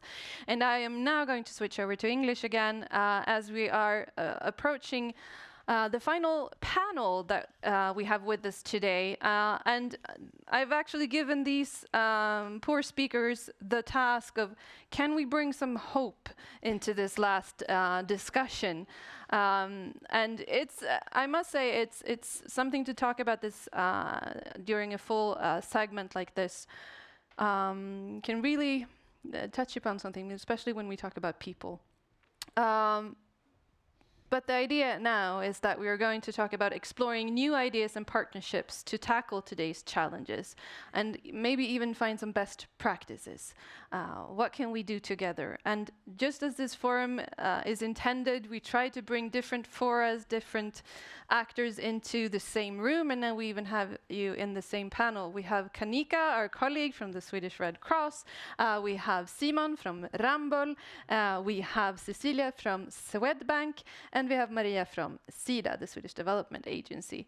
And I will open up with quite a broad question for you, I think, Kanika, because I know that this is something that you think about a lot in your everyday work. And I think we've touched upon it during the first segment.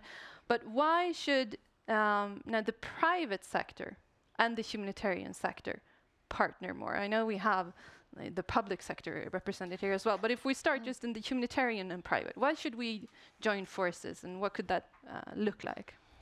I mean, first of all, thank you all for being part of this conversation. And also, Josephine, thank you so much for facilitating.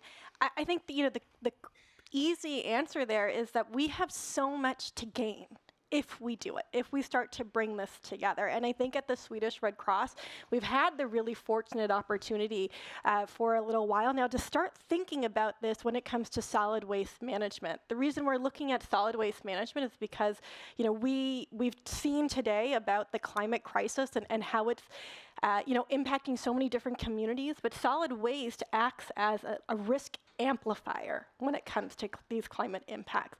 In the communities that we work with, so many of the drainage canals that help floodwaters to recede and get away from communities are jam-packed with waste, with particularly light plastic waste. And we as humanitarians are actually contributing so much to this, because what is humanitarian aid at its core? It's an exercise of distribution. We are giving out a lot of different things that have to be ready on a moment's notice, which means that they are individually, hygienically packed and ready to be distributed. So we're contributing the problem, but we have no solutions. Our solutions right now are to dig holes and bury this waste into the ground, which leaves these communities much worse off, or we burn it, or we leave it just there as it is. And we as the Swedish Red Cross decided we needed to take a closer look at this. And why, in part, is because we're here in Sweden, one of the world's leading countries when it comes to waste management. And so we are really interested to tap into these different kinds of technical expertise that are there and try to bring that knowledge in and bring it to the communities that need it most, in part because we as humanitarians need to be better and more efficient and do more to help these communities more quickly, but also because we've heard it many times today, and we feel it in the sector that we're working in, that the funding is changing and it's shrinking. From our private sector, from the public sector, this funding is becoming very different. So we need to find new avenues. And for us, we believe that maybe one avenue is to partner in a more strengthened way with the private sector. And we've had the opportunity to work, looking into new kinds of technologies with Ramboll and with Sweco to see, what is out there on the market, what could be used. And in doing so, not only have we opened ourselves up to things, but we've also opened up Ramboll and Sweco's eyes to a new type of area of work, but also to new considerations. For the first time, our colleagues at Ramboll have to think about what does a new technology in waste management mean for somebody living in a community that might be collecting waste. It's a totally different concept of social impact that our poor consultants, we've had to expose them to and blow their minds up about it. So that's been really something interesting to explore. But also, we offer so much expertise in the humanitarian sector when it comes to logistics and when it comes to working directly with people and communication. We do things that are so different than the private sector does, and so there's a lot of complementarity to have there. Yeah, I'll stop there. Yeah, I think waste management is a very concrete example of greening our own response as well as looking at our actual impact. And I think this was also touched upon by Taha. I don't know if you noticed in the previous panel when she was talking about målkonflikter. I don't know how to say that in English, but when conflicting goals, thank you, when it comes to preparedness, for instance, in Sweden, and the climate impact of that preparedness. So Kanika has already mentioned you, Ramboll, Simon Ramboll, and also talked about how this has kind of opened your eyes and given you new reflections. But apart from that, what is in it for you in this type of collaboration? Yeah, I must start with explaining what Ramboll is, I think, to answer that question. We are foundation-owned, started 1945 after the Second World War, founded as a foundation in Copenhagen, and with the intention to rebuild Europe in a sustainable way. So foundation-owned and very strong obligations with that foundation. And I think what we want to do is to contribute to a sustainable building of the society. And I think this is an excellent example of how we can do that. In general, I would say that we are a technical consultant, so we have 18,000 experts within technical areas across the globe. And we try to leverage from the knowledge that we are gaining across. And of course, applying that locally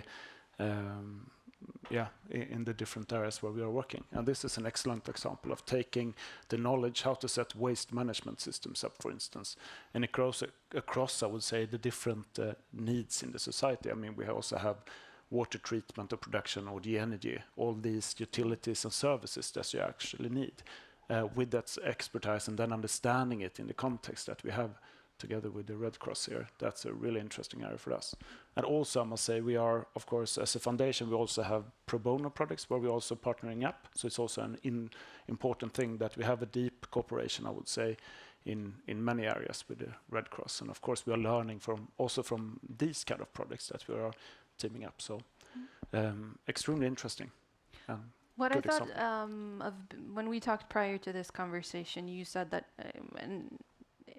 there's similarities here. You're saying you're 18,000 experts, you work globally, we're global, and that you are also looking at learning on a global level and bringing it back, for instance, to domestic contexts such as Sweden. Do you have any reflections after listening today on how, if any of this resonates for you as a company? Yeah, there are several takeaways. It's been an extremely interesting day, I think.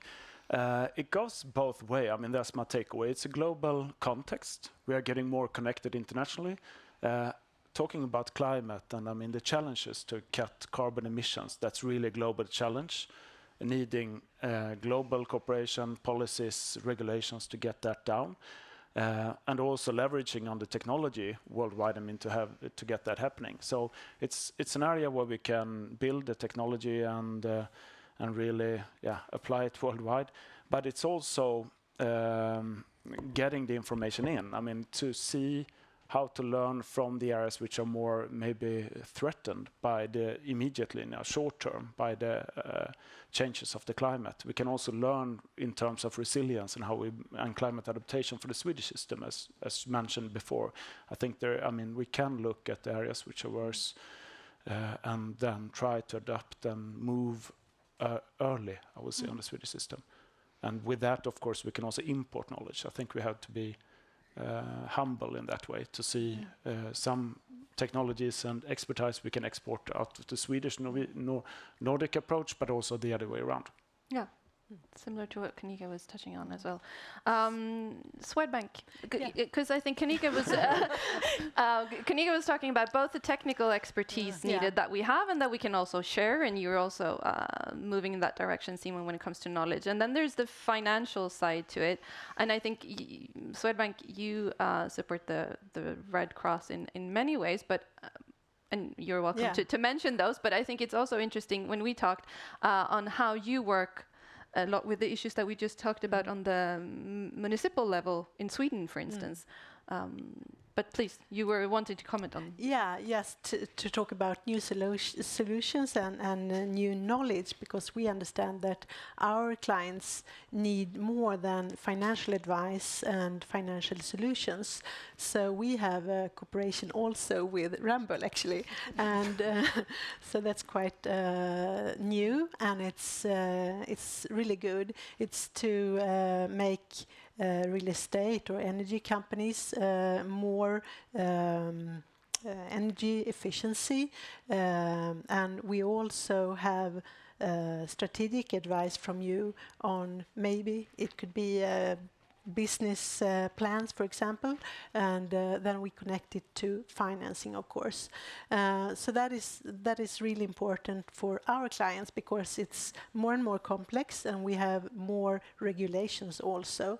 So that is it's a concept that we launch and evaluate and also make it grow now. In the previous panel, we talked about that there's quite a lot of costs associated with climate adaptation. And I know that Swedbank has a role. Would you want to mention, because I think it's just connecting back to the previous panel as well. Yeah, and to the municipalities, because we work a lot with the public sector, and they have, of course, challenges both in climate transition but also adaptation. So we have a lot of discussions, of course. What are their needs, their roadmaps, and what kind of investments is important to make this happen. And we have mentioned Gävle before. 2021, and that was really, really hard. And they are working a lot now with adaptation. And we see that investors are really interested also to support and insurance companies to invest locally in municipalities and their investments, because they see that, of course, they have had also a lot of problems here. So just in Gävle, I think it's 1.2 billion crowns has been costs for insurance companies. And now they want to have proactive work together with the municipalities. So that is something we see, and the municipalities, they issue bonds, and that is really attractive. Water bonds, it could be blue bonds or just sustainable bonds. Mm-hmm. Do you see that, because what we're talking about here is working both when it comes to technical expertise and the financing. What is it that's stopping us from doing it this even more, would you say? And I see Kanika wanting to answer. But Cecilia, you go first. And then actually nothing, but I think this is quite new for us, I think, to have these cross discussions. And of course that we learn from each other, and I think it's extremely important. But it is quite new. Cooperation between the finance, banking and technical consultants, that is also quite new. So I think it's important because the issues are complex, so we need to cooperate. Yeah. Kanika, do you want to comment? And then I'm going to let public sector here join the conversation. Yeah, I mean, I think from the humanitarian point of view, we are quite reasonably a little bit cautious, I think. I mean, we are dealing with the most vulnerable sectors of society. And so it can be a little bit, I think, daunting for us to say, okay, please, public or profit-driven private sector, come in and help. You know, it feels a little bit, I think, maybe against some of our values, but I think we need to re-explore that. And also just understand that our economies, whether we like it or not, are profit-driven. And so we do have to make sure that we are making room, that it's not necessarily a bad thing if somebody is going to make money from this, as long as somebody is helped at the end of the day, because that is still what's happening. I think there's also, though, a bit of a shift that has to happen, and I think it's also maybe why perhaps private sector might be a little bit afraid of humanitarians or NGOs often, is that we don't, we're often coming, oh, please give us money. And I think we can change that and say, we don't necessarily need money, we need partnerships. We need your expertise. And we can have that in a more, I think, a more structural or a more, a more proactive conversation. It doesn't have to just be about the money. I'll let you reflect on if we have any concrete examples. We've already talked about waste management, and maybe we can use that as a further example, just to explain to everyone listening what that has looked like. As we say that we are talking about best practices here, but what Kanika is saying at the end of the day is someone's making money off of it, if someone's helped. But I know when we talked about this, Maria, you said, well, the money still has to come from somewhere. What's your perspective on? Sorry to put you on the spot, but what's your perspective? Yes. Can I give a general perspective and then a concrete example? Please do. I thought I'd start with a concrete one, but I'll do the general one. So I think, I mean, as we've heard, I mean, the countries and the communities we work with, I mean, Sweden is way more advanced. So I get, envious to hear about what's happening in Sweden, considering what's not happening in Tanzania or Uganda or Myanmar or all those countries, Mozambique, who are affected much more immediately, directly from climate change, and with far less institutional abilities to deal with that. Also, just note two things related to money. We are a development agency, so we are quite a bit about money. We are about other things as well, but money is important. The first one is, as we've heard, and just again to sort of underline that you get more bang for the bucks or less catastrophes, risks and so on if you invest it early in building resilience and development. I think we've heard so many examples today. The cost when when the crisis is there, when the flooding, the cyclone and so on, it's far higher both for livelihoods and also for lives overall. So just to sort of underline that, so we need to invest in that much more upstream. Then looking at just specifically the climate finance, because that's the area I know, if we look at the financial flows, we've heard about that balance, of course, we have to address both, but it's so much more now in mitigation, minimizing, dealing with the greenhouse gas emissions, and we need very clearly to work with that.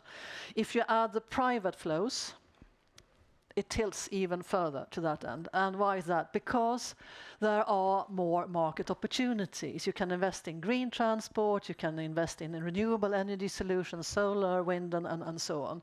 So the private sector lends itself much more easily to mobilizing because there are private customers in another way. When you look at adaptation, even more I think when you look into humanitarian, I think we are seeing opportunities coming and more interest growing in that. But I think also by definition, particularly if you're talking about the pure humanitarian, that will, I think, largely remain public sector financed. Then the further along we move to either recovery part or the upstream sort of resilience development building part, the more private sector finance you can mobilize. I'm not saying it's impossible downstream, but I'm saying that it's more difficult. And I think it's important to be aware about that. I want to give you a few examples of what we are doing. We are working a lot, building partnerships, that's very much what we are about. Working with private sector, working with civil society, working with multilateral agencies, working with the Swedish agencies and so on, trying to promote, of course, that there is, for example, that we support a lot on disaster risk reduction, the big multilaterals working with that. We also support smaller networks like the global CSO network on disaster risk reduction to get them to have a voice and say in those global fora, which is really, really important to have the local perspective. And we also work supporting other types of partnerships through, Victor, are you here? Global Resilience Partnership at SRC. Also connecting people and the dots. When it comes to finance then, and more looking at specific of this sort of mobilizing finance from the private sector.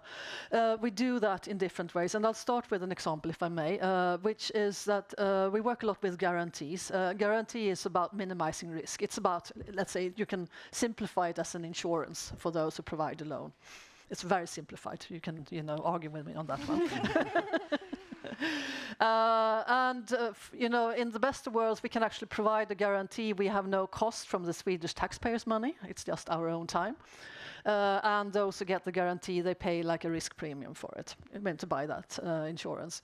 So one example we have is a guarantee in Uganda, which is combined to a local bank, Grameen Credit Agricole.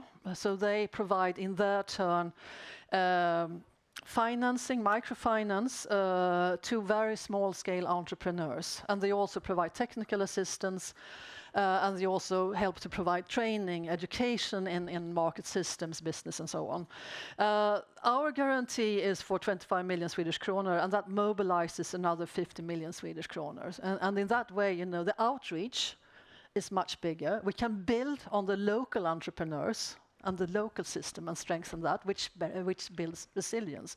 And we can strengthen the local communities so that next time the shock comes, hopefully the effects are less.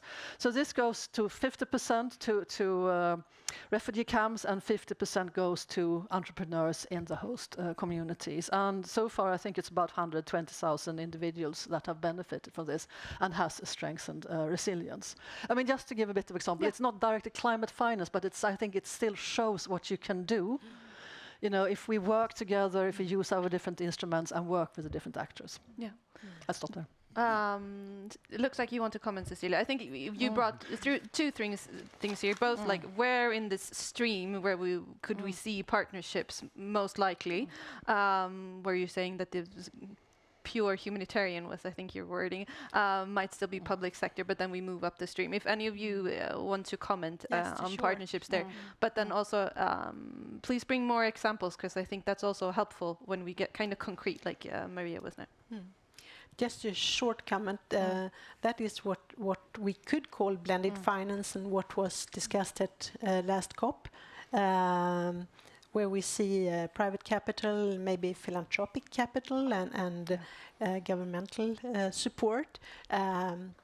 So we shall find this case, so to say, which could be possible to finance together, but it need also to be a tight discussion, and I think we need to find trust between the different parts here to have these deep dialogues to make financing together. I think it's very interesting, and it will grow. Yeah. Do you want to add something? Yes, I agree, definitely. And a blend is needed, and I think partnerships are very important. I mean, with the whole change of the society that we're going through, resilience is one part, and it's a lot about security of supply of various services and more robustness. And so many things are changing now due to sustainability ambitions in general. I mean, the whole green energy, the natural infrastructure fund, the water situation, if you're looking across Sweden. So I think also the amount of work that is to be done in the short term, and also some areas forming new value chains, new markets coming up in some areas also need strong partnership and bilateral dialogues, I mean, to form and create these new markets and areas. So I think definitely, I mean, before things are up and running and you have formed some markets, it's really important to team up with founding technical solutions and off-takers and wide understanding. I think, and I will let Kanika address this soon, but as I have asked several others here, it's like, what does that mean, do you think, for humanitarian organizations such as the Red Cross? And I'm not just thinking the Swedish Red Cross, but more broadly. We're national societies working all the way down to the local level, but we're also a global federation of national societies. What does this mean for us? Where could we join discussions more? You're talking about partnerships as being key. I think we're moving in that direction, but what do you think that would mean for us? I know. Yeah, I'm a little bit curious about your cooperation. So what could we learn from that? How could we make to grow the cooperation, to have these cross discussions? I think it's a good start. Kanika, do you want to?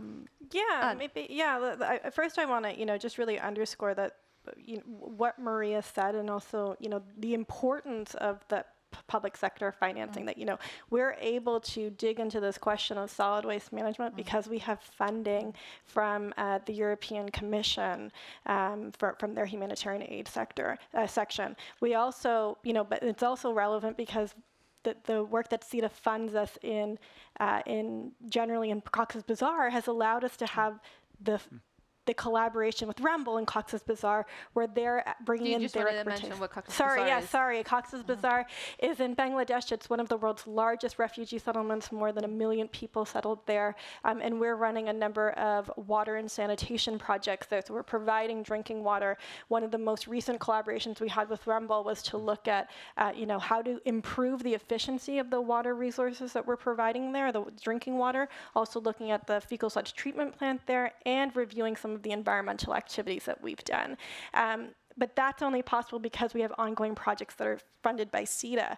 But the other part of that is also that because Rumble has experience in working with humanitarian aid, they won the procurement for when we looked for expertise to look at solid waste management. And that's what set them apart. Because most people, most companies, when we look at these questions, have no idea what it means when we talk about humanitarian aid. So I think that's also part of it, that we can, if we start to partner in, through support of the public sector, we eventually get to the point where we're able to bring in the private sector in a meaningful way for them, but also I think they've gained and we've gained. Yes, I get so many thoughts from hearing. I mean, as I said, I think our role is very much sort of catalyze, mobilize, strengthen partnerships. And talking about the Red Cross, I can see that there is a tendency, particularly when we go to the larger instruments like guarantees, particularly when they are global. And the one I gave was quite local, so that was a very clear local dimension. But, for example, we are having a joint call for proposal related to climate adaptation, and we are doing that together with a number of Nordics and USAID. And of course, the risk there is that it's going to be very sort of high-level aggregate, very upstream, and with very little knowledge of what happens really downstream to the sort of, the constituencies, the communities, those really affected.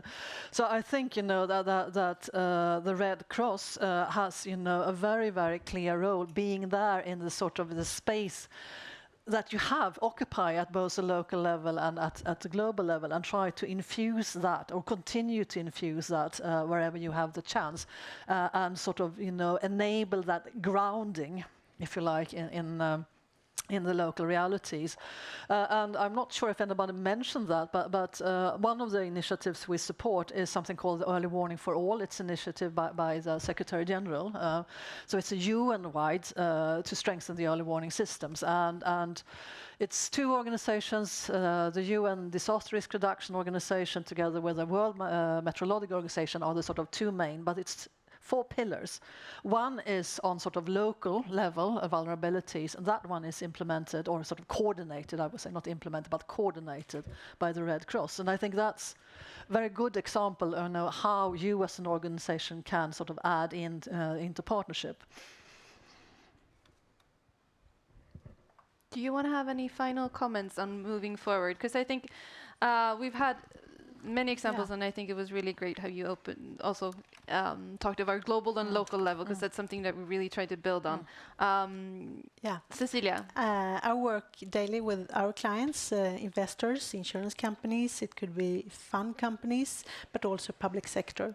And we see that investors are more and more interested to invest not in just green, because they want also to make an impact. So they go from green buildings to transition.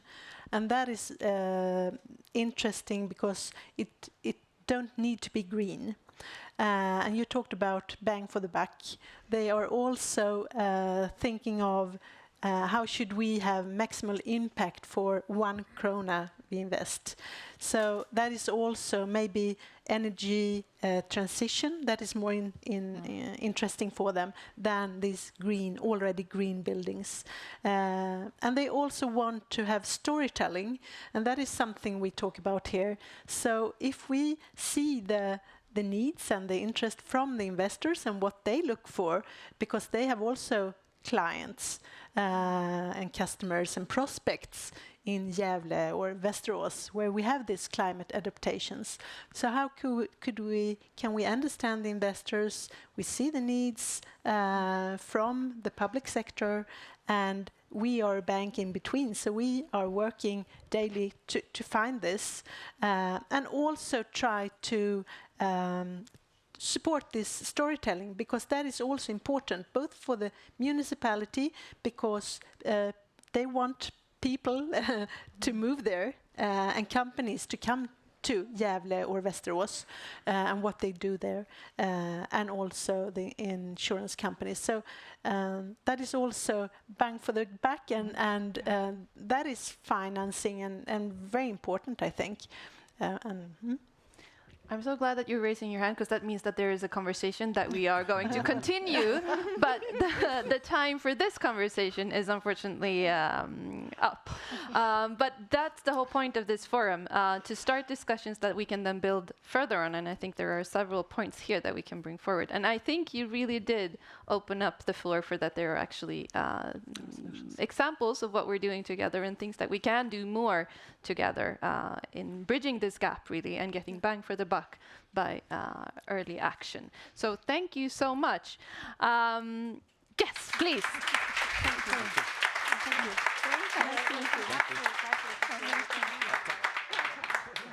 And I know that Simon has to run in like 2 minutes, so I will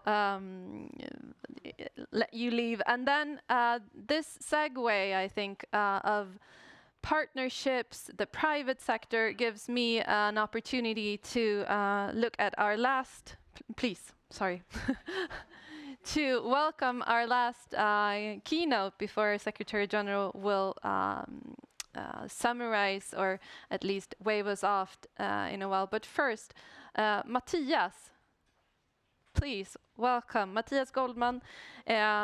Och du pratar svenska. Ja, men jag tänker det. Det är nästan som en sån här Disney-film. Liksom alla pratar svenska, alla pratar engelska. Beroende på. Liksom. Läpparna rör sig, men det är olika språk. Och så fick överta någons vatten här, cirkulärt och hållbart. Fantastiskt. Du är VD och grundare för 2030-sekretariatet. Ja. Men är ju också folkbildare, skulle jag vilja kalla det. Det stod inte i mina papper här, men jag tänker att det har du verkligen som hatt dessutom.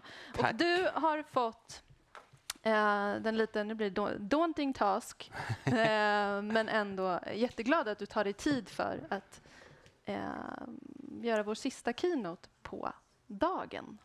Tack. Varsågod. Alltså normalt hade det varit fullständigt självklart att tacka ja och komma hit, därför att vad kan vara viktigare. Men imorgon bitti klockan 10 ska jag lämna in min masteruppsats 20 år för sent. Så att det satt hårt inne och jag tänkte jag kommer hit exakt för min keynote bara och sen sticker jag. Men sen så visste jag att Ulrika skulle prata först och jag såg en massa spännande i programmet. Så den där masters, alltså jag har suttit och korrigerat fotnoter här under tiden jag har lyssnat. Sånt där man kan göra utan att behöva anstränga hjärnan, så hjärnan kan ha fokus på detta. Och vilken dag vi har haft, vilken eftermiddag. Stort tack för detta. Och en sak som jag är extra glad för är att, ni vet när man pratar om kriser och sådär, så har jag 13 gånger på dussinet fått höra att kris och möjlighet är samma tecken på japanska. Det är det inte. Jag har kollat upp detta nu. Den som har och tror att det ska vara en och samma tatuering på svanken har fel. Det är 2 olika grejer. Och det är också extra bra därför att då lutar vi oss inte mot 2000 år gamla kinesiska vetenskaper, utan vi bestämmer själva hur vi utformar att vi här tillsammans ska vara förändringen. Och det stora tacket från mig är dels för hela dagen här tillsammans, men framförallt och också för att ni är kvar, rätt många av er, till att jag skulle prata. Men framförallt för det fina arbete som jag vet att oerhört många av era organisationer gör. Och det går inte att komma ifrån att det är rätt tuffa tider, både globalt men också om man är en svensk biståndsorganisation. Så hang in there, ni gör ett viktigt jobb och varje extra insats betyder någonting för människor runt om på denna planet. Jag har precis flyttat hem, tog rätt lång tid med tåget hem från Thailand, men nu är jag hemma. Och när jag pratade i Thailand, försökte vara folkbildare där med, så sa folk, du bryr dig inte ens om oss, sa de efteråt. Det var jättebra det du sa, men du bryr dig inte om oss. Jag bara, va? Jag bryr mig jättemycket. Jo, därför att du berättar inte vem du själv är. Så det tänkte jag att det behöver jag nog inte göra i Sverige. Vi har en annan kontext och vi har ju Google om man tycker att det är viktigt att hålla reda på mer om mig. Vi nöjer oss med det där folkbildare som jag tycker var så himla fint sagt. En sak där, apropå vad Ulrika sa tidigare i eftermiddags, är att det där var senaste och förmodligen sista COP jag åkte på. Det kan bli spännande att höra vad vi tänker om att det fortfarande är värt att fossilflyga till en konferens i en oljediktatur. Jag är inte säker på att det är min framtid i alla fall. Men det är väldigt värdefullt att vi pratar klimat en dag som denna. Det är bråttom och akut att agera på klimatfrågan. Och vi har idag mest pratat adaptation, men vi ska se till att vi får med oss båda de bitarna. Jag vill kort ta avstamp i, bara så vi liksom har det ringande i öronen vad forskningen entydigt säger. Därför att när man kommer hem och lägger i sociala medier att jag har varit och pratat klimat idag, då dyker de upp det där som säger att de är mest min ålder eller över, och oftast mitt kön dessutom. Dyker upp och säger att det där är inte säkert och det där är bara, de är bara köpta och det där är bara blaj. Och så är det inte. Världens samlade forskare har gång på gång i IPCC-rapporterna haft fel på ett enda sätt. Det är att när det är konsensusdokument så visar det sig varje gång att den där som sa försiktigt nu hade fel. Det går snabbare än vad vi trodde och dessutom går det systematiskt snabbare i förändringarna. Takten ökar i klimatförändringarna. De här A1 och A2 är sådär när man själv vill kolla upp det efteråt. Då finns det viktiga ord där som it's unequivocal, the scale och så vidare är större än det varit på tusentals år. Och så ser man att de där grejerna som händer, det lärde vi oss ju tidigare också idag på ett jättebra sätt. Det som nu händer hade inte hänt så ofta och så många ställen och så kraftfullt om det inte vore för våra förändringar. Och det är lätt hänt också att inte minst i en sån här kontext tänka att det är någon annanstans, någon annan som drabbas. Och det tror jag är väldigt värdefullt när vi ska hämta hem samtalet. Att det är också Gävle, Borlänge och Falun och alla de andra ställena vi kan komma på där vi redan nu ser kraftfulla förändringar. Och då är det också viktigt att, precis som Greta Thunberg mycket bättre än jag betonar, att det här är inte det nya normala. Det är inte så att vi har liksom nått en ändpunkt här, utan det kommer att fortsätta att bli långt värre innan det blir bättre. Och så ser vi, unless deep reductions händer här så kommer det att fortsätta bli värre och vi kommer bomma det där klimatmålet vi enats om. Och då ska man inte gå hem och vara besviken därför, eller man ska vara besviken, men man ska inte gå hem och tänka jag ger upp. Därför att 1,6 är bättre än 1,7. 1,7 är bättre än 2 och 2 är bättre än 3. Och skulle det någon gång vara så illa att det blir 3, då är det bättre att det dröjer 200 år än att det dröjer 100 som i sin tur är bättre än 20. Varenda grej vi gör skillnad. Där får man aldrig någonsin låta sig luras. Och så ser vi här att det tyvärr kommer att increases in frequency and intensity of hot extremes och så vidare. Där ser vi att FN, svart på vitt, klimatforskarna säger att det här fortsätter att ramla på. Och någon som kanske fortfarande tänker att det händer mest någon annanstans har dubbelfel. För det första, det blir värre ju närmare polerna man kommer. För det andra, effekten blir tydligare. Om man tidigare var just under fryspunkten och nu är just under fryspunkten. Det är få ställen. Det är så övertydligt hur mycket skillnad 1 eller 2 grader eller 3 kan göra. Och då undrar man, är vi liksom totalt körda här nu då? Nej, det är vi inte. Det är ingen idé att gå tillbaka och tänka att det här var ju värdefullt som ett tidsdokument, utan det här var värdefullt som ett avstamp. Och då tänker jag att det avstampet vill jag att vi fokuserar lite mer på båda sidorna av myntet. Idag har det mest varit adaptation. Jag är glad när vi i några av segmenten tydligt har pratat om att det ska vara locally led förstås. Jag är också väldigt glad att vi hade åtminstone någon som sa att det är viktigt att ha med genderperspektivet entydigt i detta. Jag tror att vi kan vara snäppet konkretare än vad vi har hunnit bli under den här eftermiddagen på vad det faktiskt innebär. Men jag utmanar oss också att gå vidare från LLA till att komma ihåg vad Parisavtalet lärde oss, LLA, Locally Led Adaptation. Parisavtalet sa att vi får aldrig ägna oss åt bara anpassning. Eller för den delen bara mitigation som är närmare mitt vanligaste misstag. Utan de är 2 sidor av samma mynt och man kan inte ha ett mynt om det inte har 2 sidor. Adaptation och mitigation ska gå tillsammans. Så därför föreslår jag nu att vi har after locally led adaptation. Ett alla, där alla är inkluderade och där alla effekter hänger ihop. Och det är också därför att jag tycker att locally led adaptation har sina begränsningar. Här har vi locally led adaptation 1 kilometer härifrån. Det är concrete based solutions så det räcker och blir över. Det är ju Slussen som måste, det ska det ju liksom vara en transport, men det är också att vi måste skydda Mälaren från saltvattenintrång. När havet stiger då vill vi inte ha en saltvatten i Mälaren, det är vårt dricksvatten, tror det eller ej. Hur gör vi då? Vi vräker på med cement. Vad är det ungefär sämsta man kan göra för mitigation för klimatet? Jo, att vräka på med cement. En ond cirkel där vi gör det onda värre. Vi gör det med svenska skattepengar och vi gör det 1 kilometer härifrån. Här ser man istället i Vietnam ett av jättemånga exempel. Jag vet att många av er är mycket bättre på detta än jag. Nature-based solutions. Det är inte att jag tycker att Slussen skulle se ut exakt så här. Förstås. Men det är ju värdelöst att vi inte har med ens någon komponent av detta när vi jobbar hemma. Och det är det jag vill att vi ska försöka minnas här i vår lilla folkbildning. Är det så att vi kan en massa här i nord i Sverige och de där borta ska få gammaldags bistånd? Ja, det låter ju ibland så kanske på vår förra och vår nuvarande biståndsminister och ibland så i debatten också. Men i verkligheten ser vi ju att det här ska lära de som håller på så här. Och det är första exemplet av flera jag tänker vi kan ta med oss. Man ser också att nu i Sverige och i EU och i Europa och våra breddgrader mer generellt så är vi väldigt oroliga för vad händer när fler vektorburna sjukdomar kommer med klimatförändringarna. Man har redan konstaterat, inte malariamyggor än men väl dengue-myggor och chikungunya-myggor på våra breddgrader. Och dessutom har vi fler och fler fall som kommer hem med detta. Inte för att de var på semester i Kenya utan för att de var på semester i Italien. Malaria är för övrigt ett italienskt ord, betyder dålig luft. Man trodde det var dålig luft men det är dåligt klimat som leder till den. Och kommer man in på svensk sjukvård så får de fullständigt panik för man vet inte alls hur det ska hanteras. Dengue, chikungunya, malaria. Däremot så de första vaccinen mot malaria testas ju nu i Kenya. jag vet att Röda Korset har en roll som är imponerande i att jobba med malaria. Och då igen lär man sig, inte från Sverige utan från utvecklingsländerna. Här är häromveckan översvämningar i Sverige, desperat försök att ta ungen till skolan.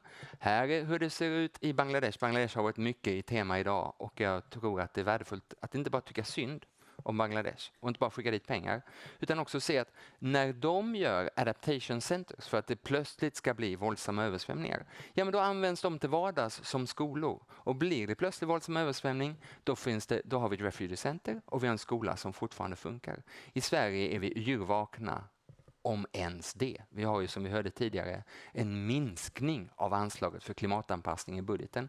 Då får vi vara kostnadseffektiva och lära oss av de som kan detta bättre. Och när vi går ner på den kommunala nivån som vi kort har berört så ser vi att 70% av Sveriges kommuner har inte ens en handlingsplan för klimatanpassning. Det har vi ju inte som hushåll och de flesta på företagsnivå är det säkert mycket högre andel än 70% som inte har den här planen. Och så tittar man på andra länder. Här har vi världens första regeringssammanträde under vatten. Det är Maldiverna som håller sitt regeringsmöte där, delvis tror jag som en signal. Det var inte så att de absolut än så länge behöver göra detta. Men det lär oss någonting om att andra länder har kommit väldigt mycket längre i att ta fram sina anpassningsplaner. Igen, vem ska lära av vem? Och ska vi verkligen hålla på och ha locally led adaptation här? Eller ska vi ha globally, eller detta alla perspektiv där vi lär oss av dem som kommit längre? Ni följde också på nyheterna säkert häromdagen att nu smälter Kebnekaise med 5 centimeter om dagen. Och då tänker man att det där kommer ju förstås att få effekt för de som bor nerströms eller nersnös för Kebnekaise. Och tänker man att det där borde vi börja hantera. Det fanns inte med i det här Sverige Radio-reportaget och när man ringer till kommunen där så finns det ingen plan för det ska hanteras. I andra delar av världen har man kommit längre. Det här är ju den bonden ni kommer ihåg i Peru som stämde stora tyska kolkraftsbolag för deras delaktighet i att den här glaciären i Peru har smält och att hans jordbruk har förstörts. Så där har man också kommit jättemycket längre och vi ska också ha in den legala aspekten i det som jag vill poängtera här. Det är inte ditt och mitt eller ens Sveriges fel att Kebnekaise smälter utan det är fossila oljebolag världen över och jag tänker att ni har jurister på plats som kan hantera den situationen. En gång i månaden så undrar alla besökare i Sverige vad tusan är det som låter och så får de reda på att det är ett larm, att nu är det krigslarmet och så ser de alla svenskar som beter sig som att inget har hänt och de bara what? Det var ett krigslarm.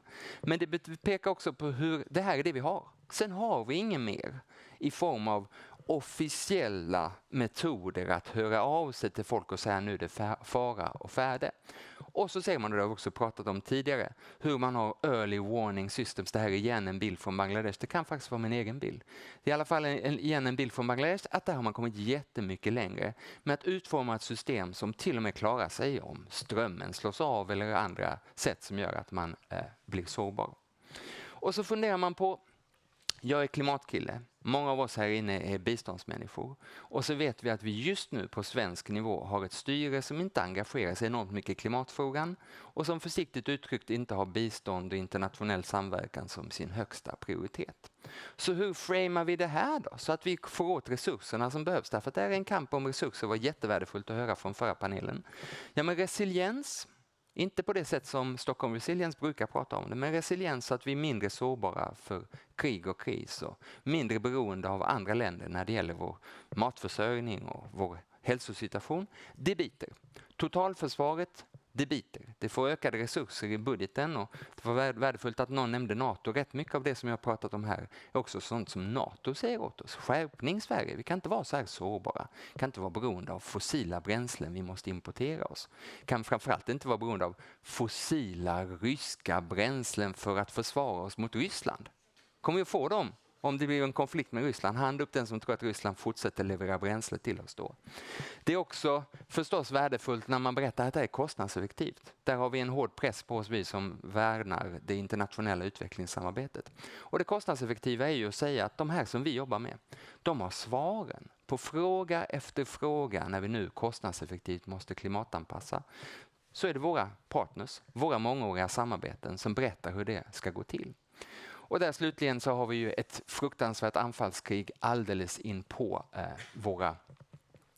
alldeles in på våra gränser och där vi så småningom ska vara med i en spännande uppbyggnad och där vi också berättar att där har vi erfarenheter från uppbyggnad i helt andra delar av världen som vi, men inte särskilt många andra, vet exakt hur det går till och känner experterna och kanske redan har projekt tillsammans med dem. En kort, när vi nu ändå är ganska bra vänner, så tänkte jag ska utmana det lite grann. Därför att jag tror att det är väldigt viktigt för att man ska vara trovärdig. Inte bara att man kan sina fakta, det är inte det minsta oroliga för någon av oss i rummet. Utan också att man walk the talk. När vi pratar klimat så ska man också vara ett klimatföredöme själv. Och det beror på att vi verkligen kan göra skillnad. Discernible difference. Inom 20 år, de flesta av oss här kommer fortfarande vara yrkesverksamma. När vi, om vi skärper oss, kan börja se att klimatutvecklingen vänder till det bättre. Det kommer vi att få uppleva om vi skärper oss. Och då duger det inte att våra organisationer inte tydligt skärper sig. Här är det från Land Rovers hemsida tidigare idag. Där de marknadsför sina stora jeepar med hjälp av Röda Korset. Jag tror att det är ett företagssamarbete. Jag är osäker på om det är väldigt bra för biståndsrörelsen och Röda Korsets renommé att förknippas med stora stadssuvar. Och ni behöver inte ta mitt ord för det, utan ni går in på Google och så skriver ni Big SUVs International Organizations och så får ni mängder på träffar där man tycker att det här känns inte som att det är locally led. Här är när jag själv tar tåget tillbaka från Bangkok. Vi var ju där 3 år, min fru och jag, för Sida UD. Och då har Sida UD en jättebra resepolicy och en jättebra miljöpolicy. Och så sa vi, ja men vi har ju läst den så vi tar tåget hem förstås. Alla kan inte göra det. Folk har barn hemma, folk har ett jobb som väntar. Vi kunde. Vad händer då? Jo, Sida säger nej, då får ni betala resan själv. Ska Sida stå för resan så måste ni ta flyget. Och det är rätt få här inne som är från Sida, men det är rätt många som har anledning att titta på sina policies. Är det så att när medarbetarna vill göra ett klimatdrivet val, att de systematiskt får stöd i den omställningen, i stort och smått, eller finns det en hemläxa kvar att göra? Och tillbaka till det där klimatmötet. Jag tycker gång på gång när jag kommer till klimatmötena i Paris eller Marrakesh eller liknande, ja då har jag tagit tåget dit och så möter jag de andra som är försenade därför att de tog flyget. Och det blir ännu tydligare på nästa klimatmöte därför att jag kan nästan garantera er att radikala klimatmänniskor kommer att blockera den flygplatsen. Det är fullständigt självklart att man kommer att försöka. Baku, där nästa klimatmöte är en hårdför diktatur så det kan hända att de släppas bort innan ett plan ska landa. Men jag tror man är på fel sida i historien om man sitter i fossilflyget i en oljediktatur medan klimatdemonstranterna har tagit tåget dit och försöker minska flygresorna. Det där får ni fundera på var ni landar på den sträckan. Men jag tror det är värdefullt att ta hem till sin organisation. Är vi walk the talk? I stort och i smått signalerar vi, inte bara på adaptation, utan båda sidor av myntet, att vi är en del av lösningen. Och om vi signalerar det, och om vi är det, så lyckas vi tillsammans. Tack så mycket.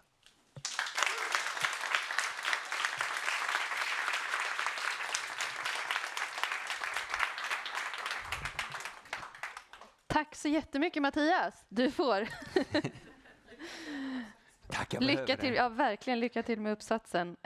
Och vilken sammanfattning tänker jag. Och det här att vända på perspektiven och någonstans verkligen sätta det som vi var inne på alldeles tidigare också kring så här, det globala och det lokala. Men inte minst tack för en walk the talk medskick också. Det är ju i högsta grad ett samtal som vi har. Ulrika. Jag ska inte prata länge. Välkommen att sätta rosett på paketet av den här halvdagen. Ja, nej men tack Mattias för att du höjde temperaturen. Det kan vi ändå få säga så här på slutet nu då, även om vi inte ville ha några... Jag vet.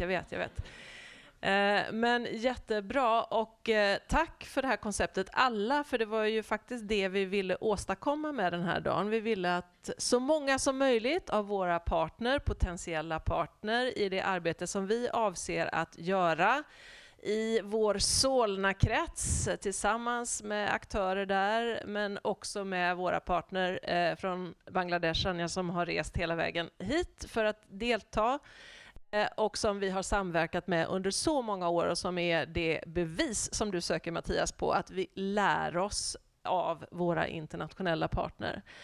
Och det är ju i det här fantastiska lokala närvaron i Solna och i Bangladesh som vi finner våran styrka och som vi också kan bli så väldigt mycket bättre, men också genom alla de här fantastiska partnerskapen som ni har visat på idag och den potential som finns. Det har ju varit väldigt tydligt. Den bästa åtgärden är ju naturligtvis att minska utsläppen. Vi kommer att ha bollen på det och vi tar gärna utmaningen, Mattias, och säkerställa att vi kan vara en god förebild. Vi kan vara ärliga med var vi befinner oss, men också lära av andra för att röra oss framåt lite snabbare i det.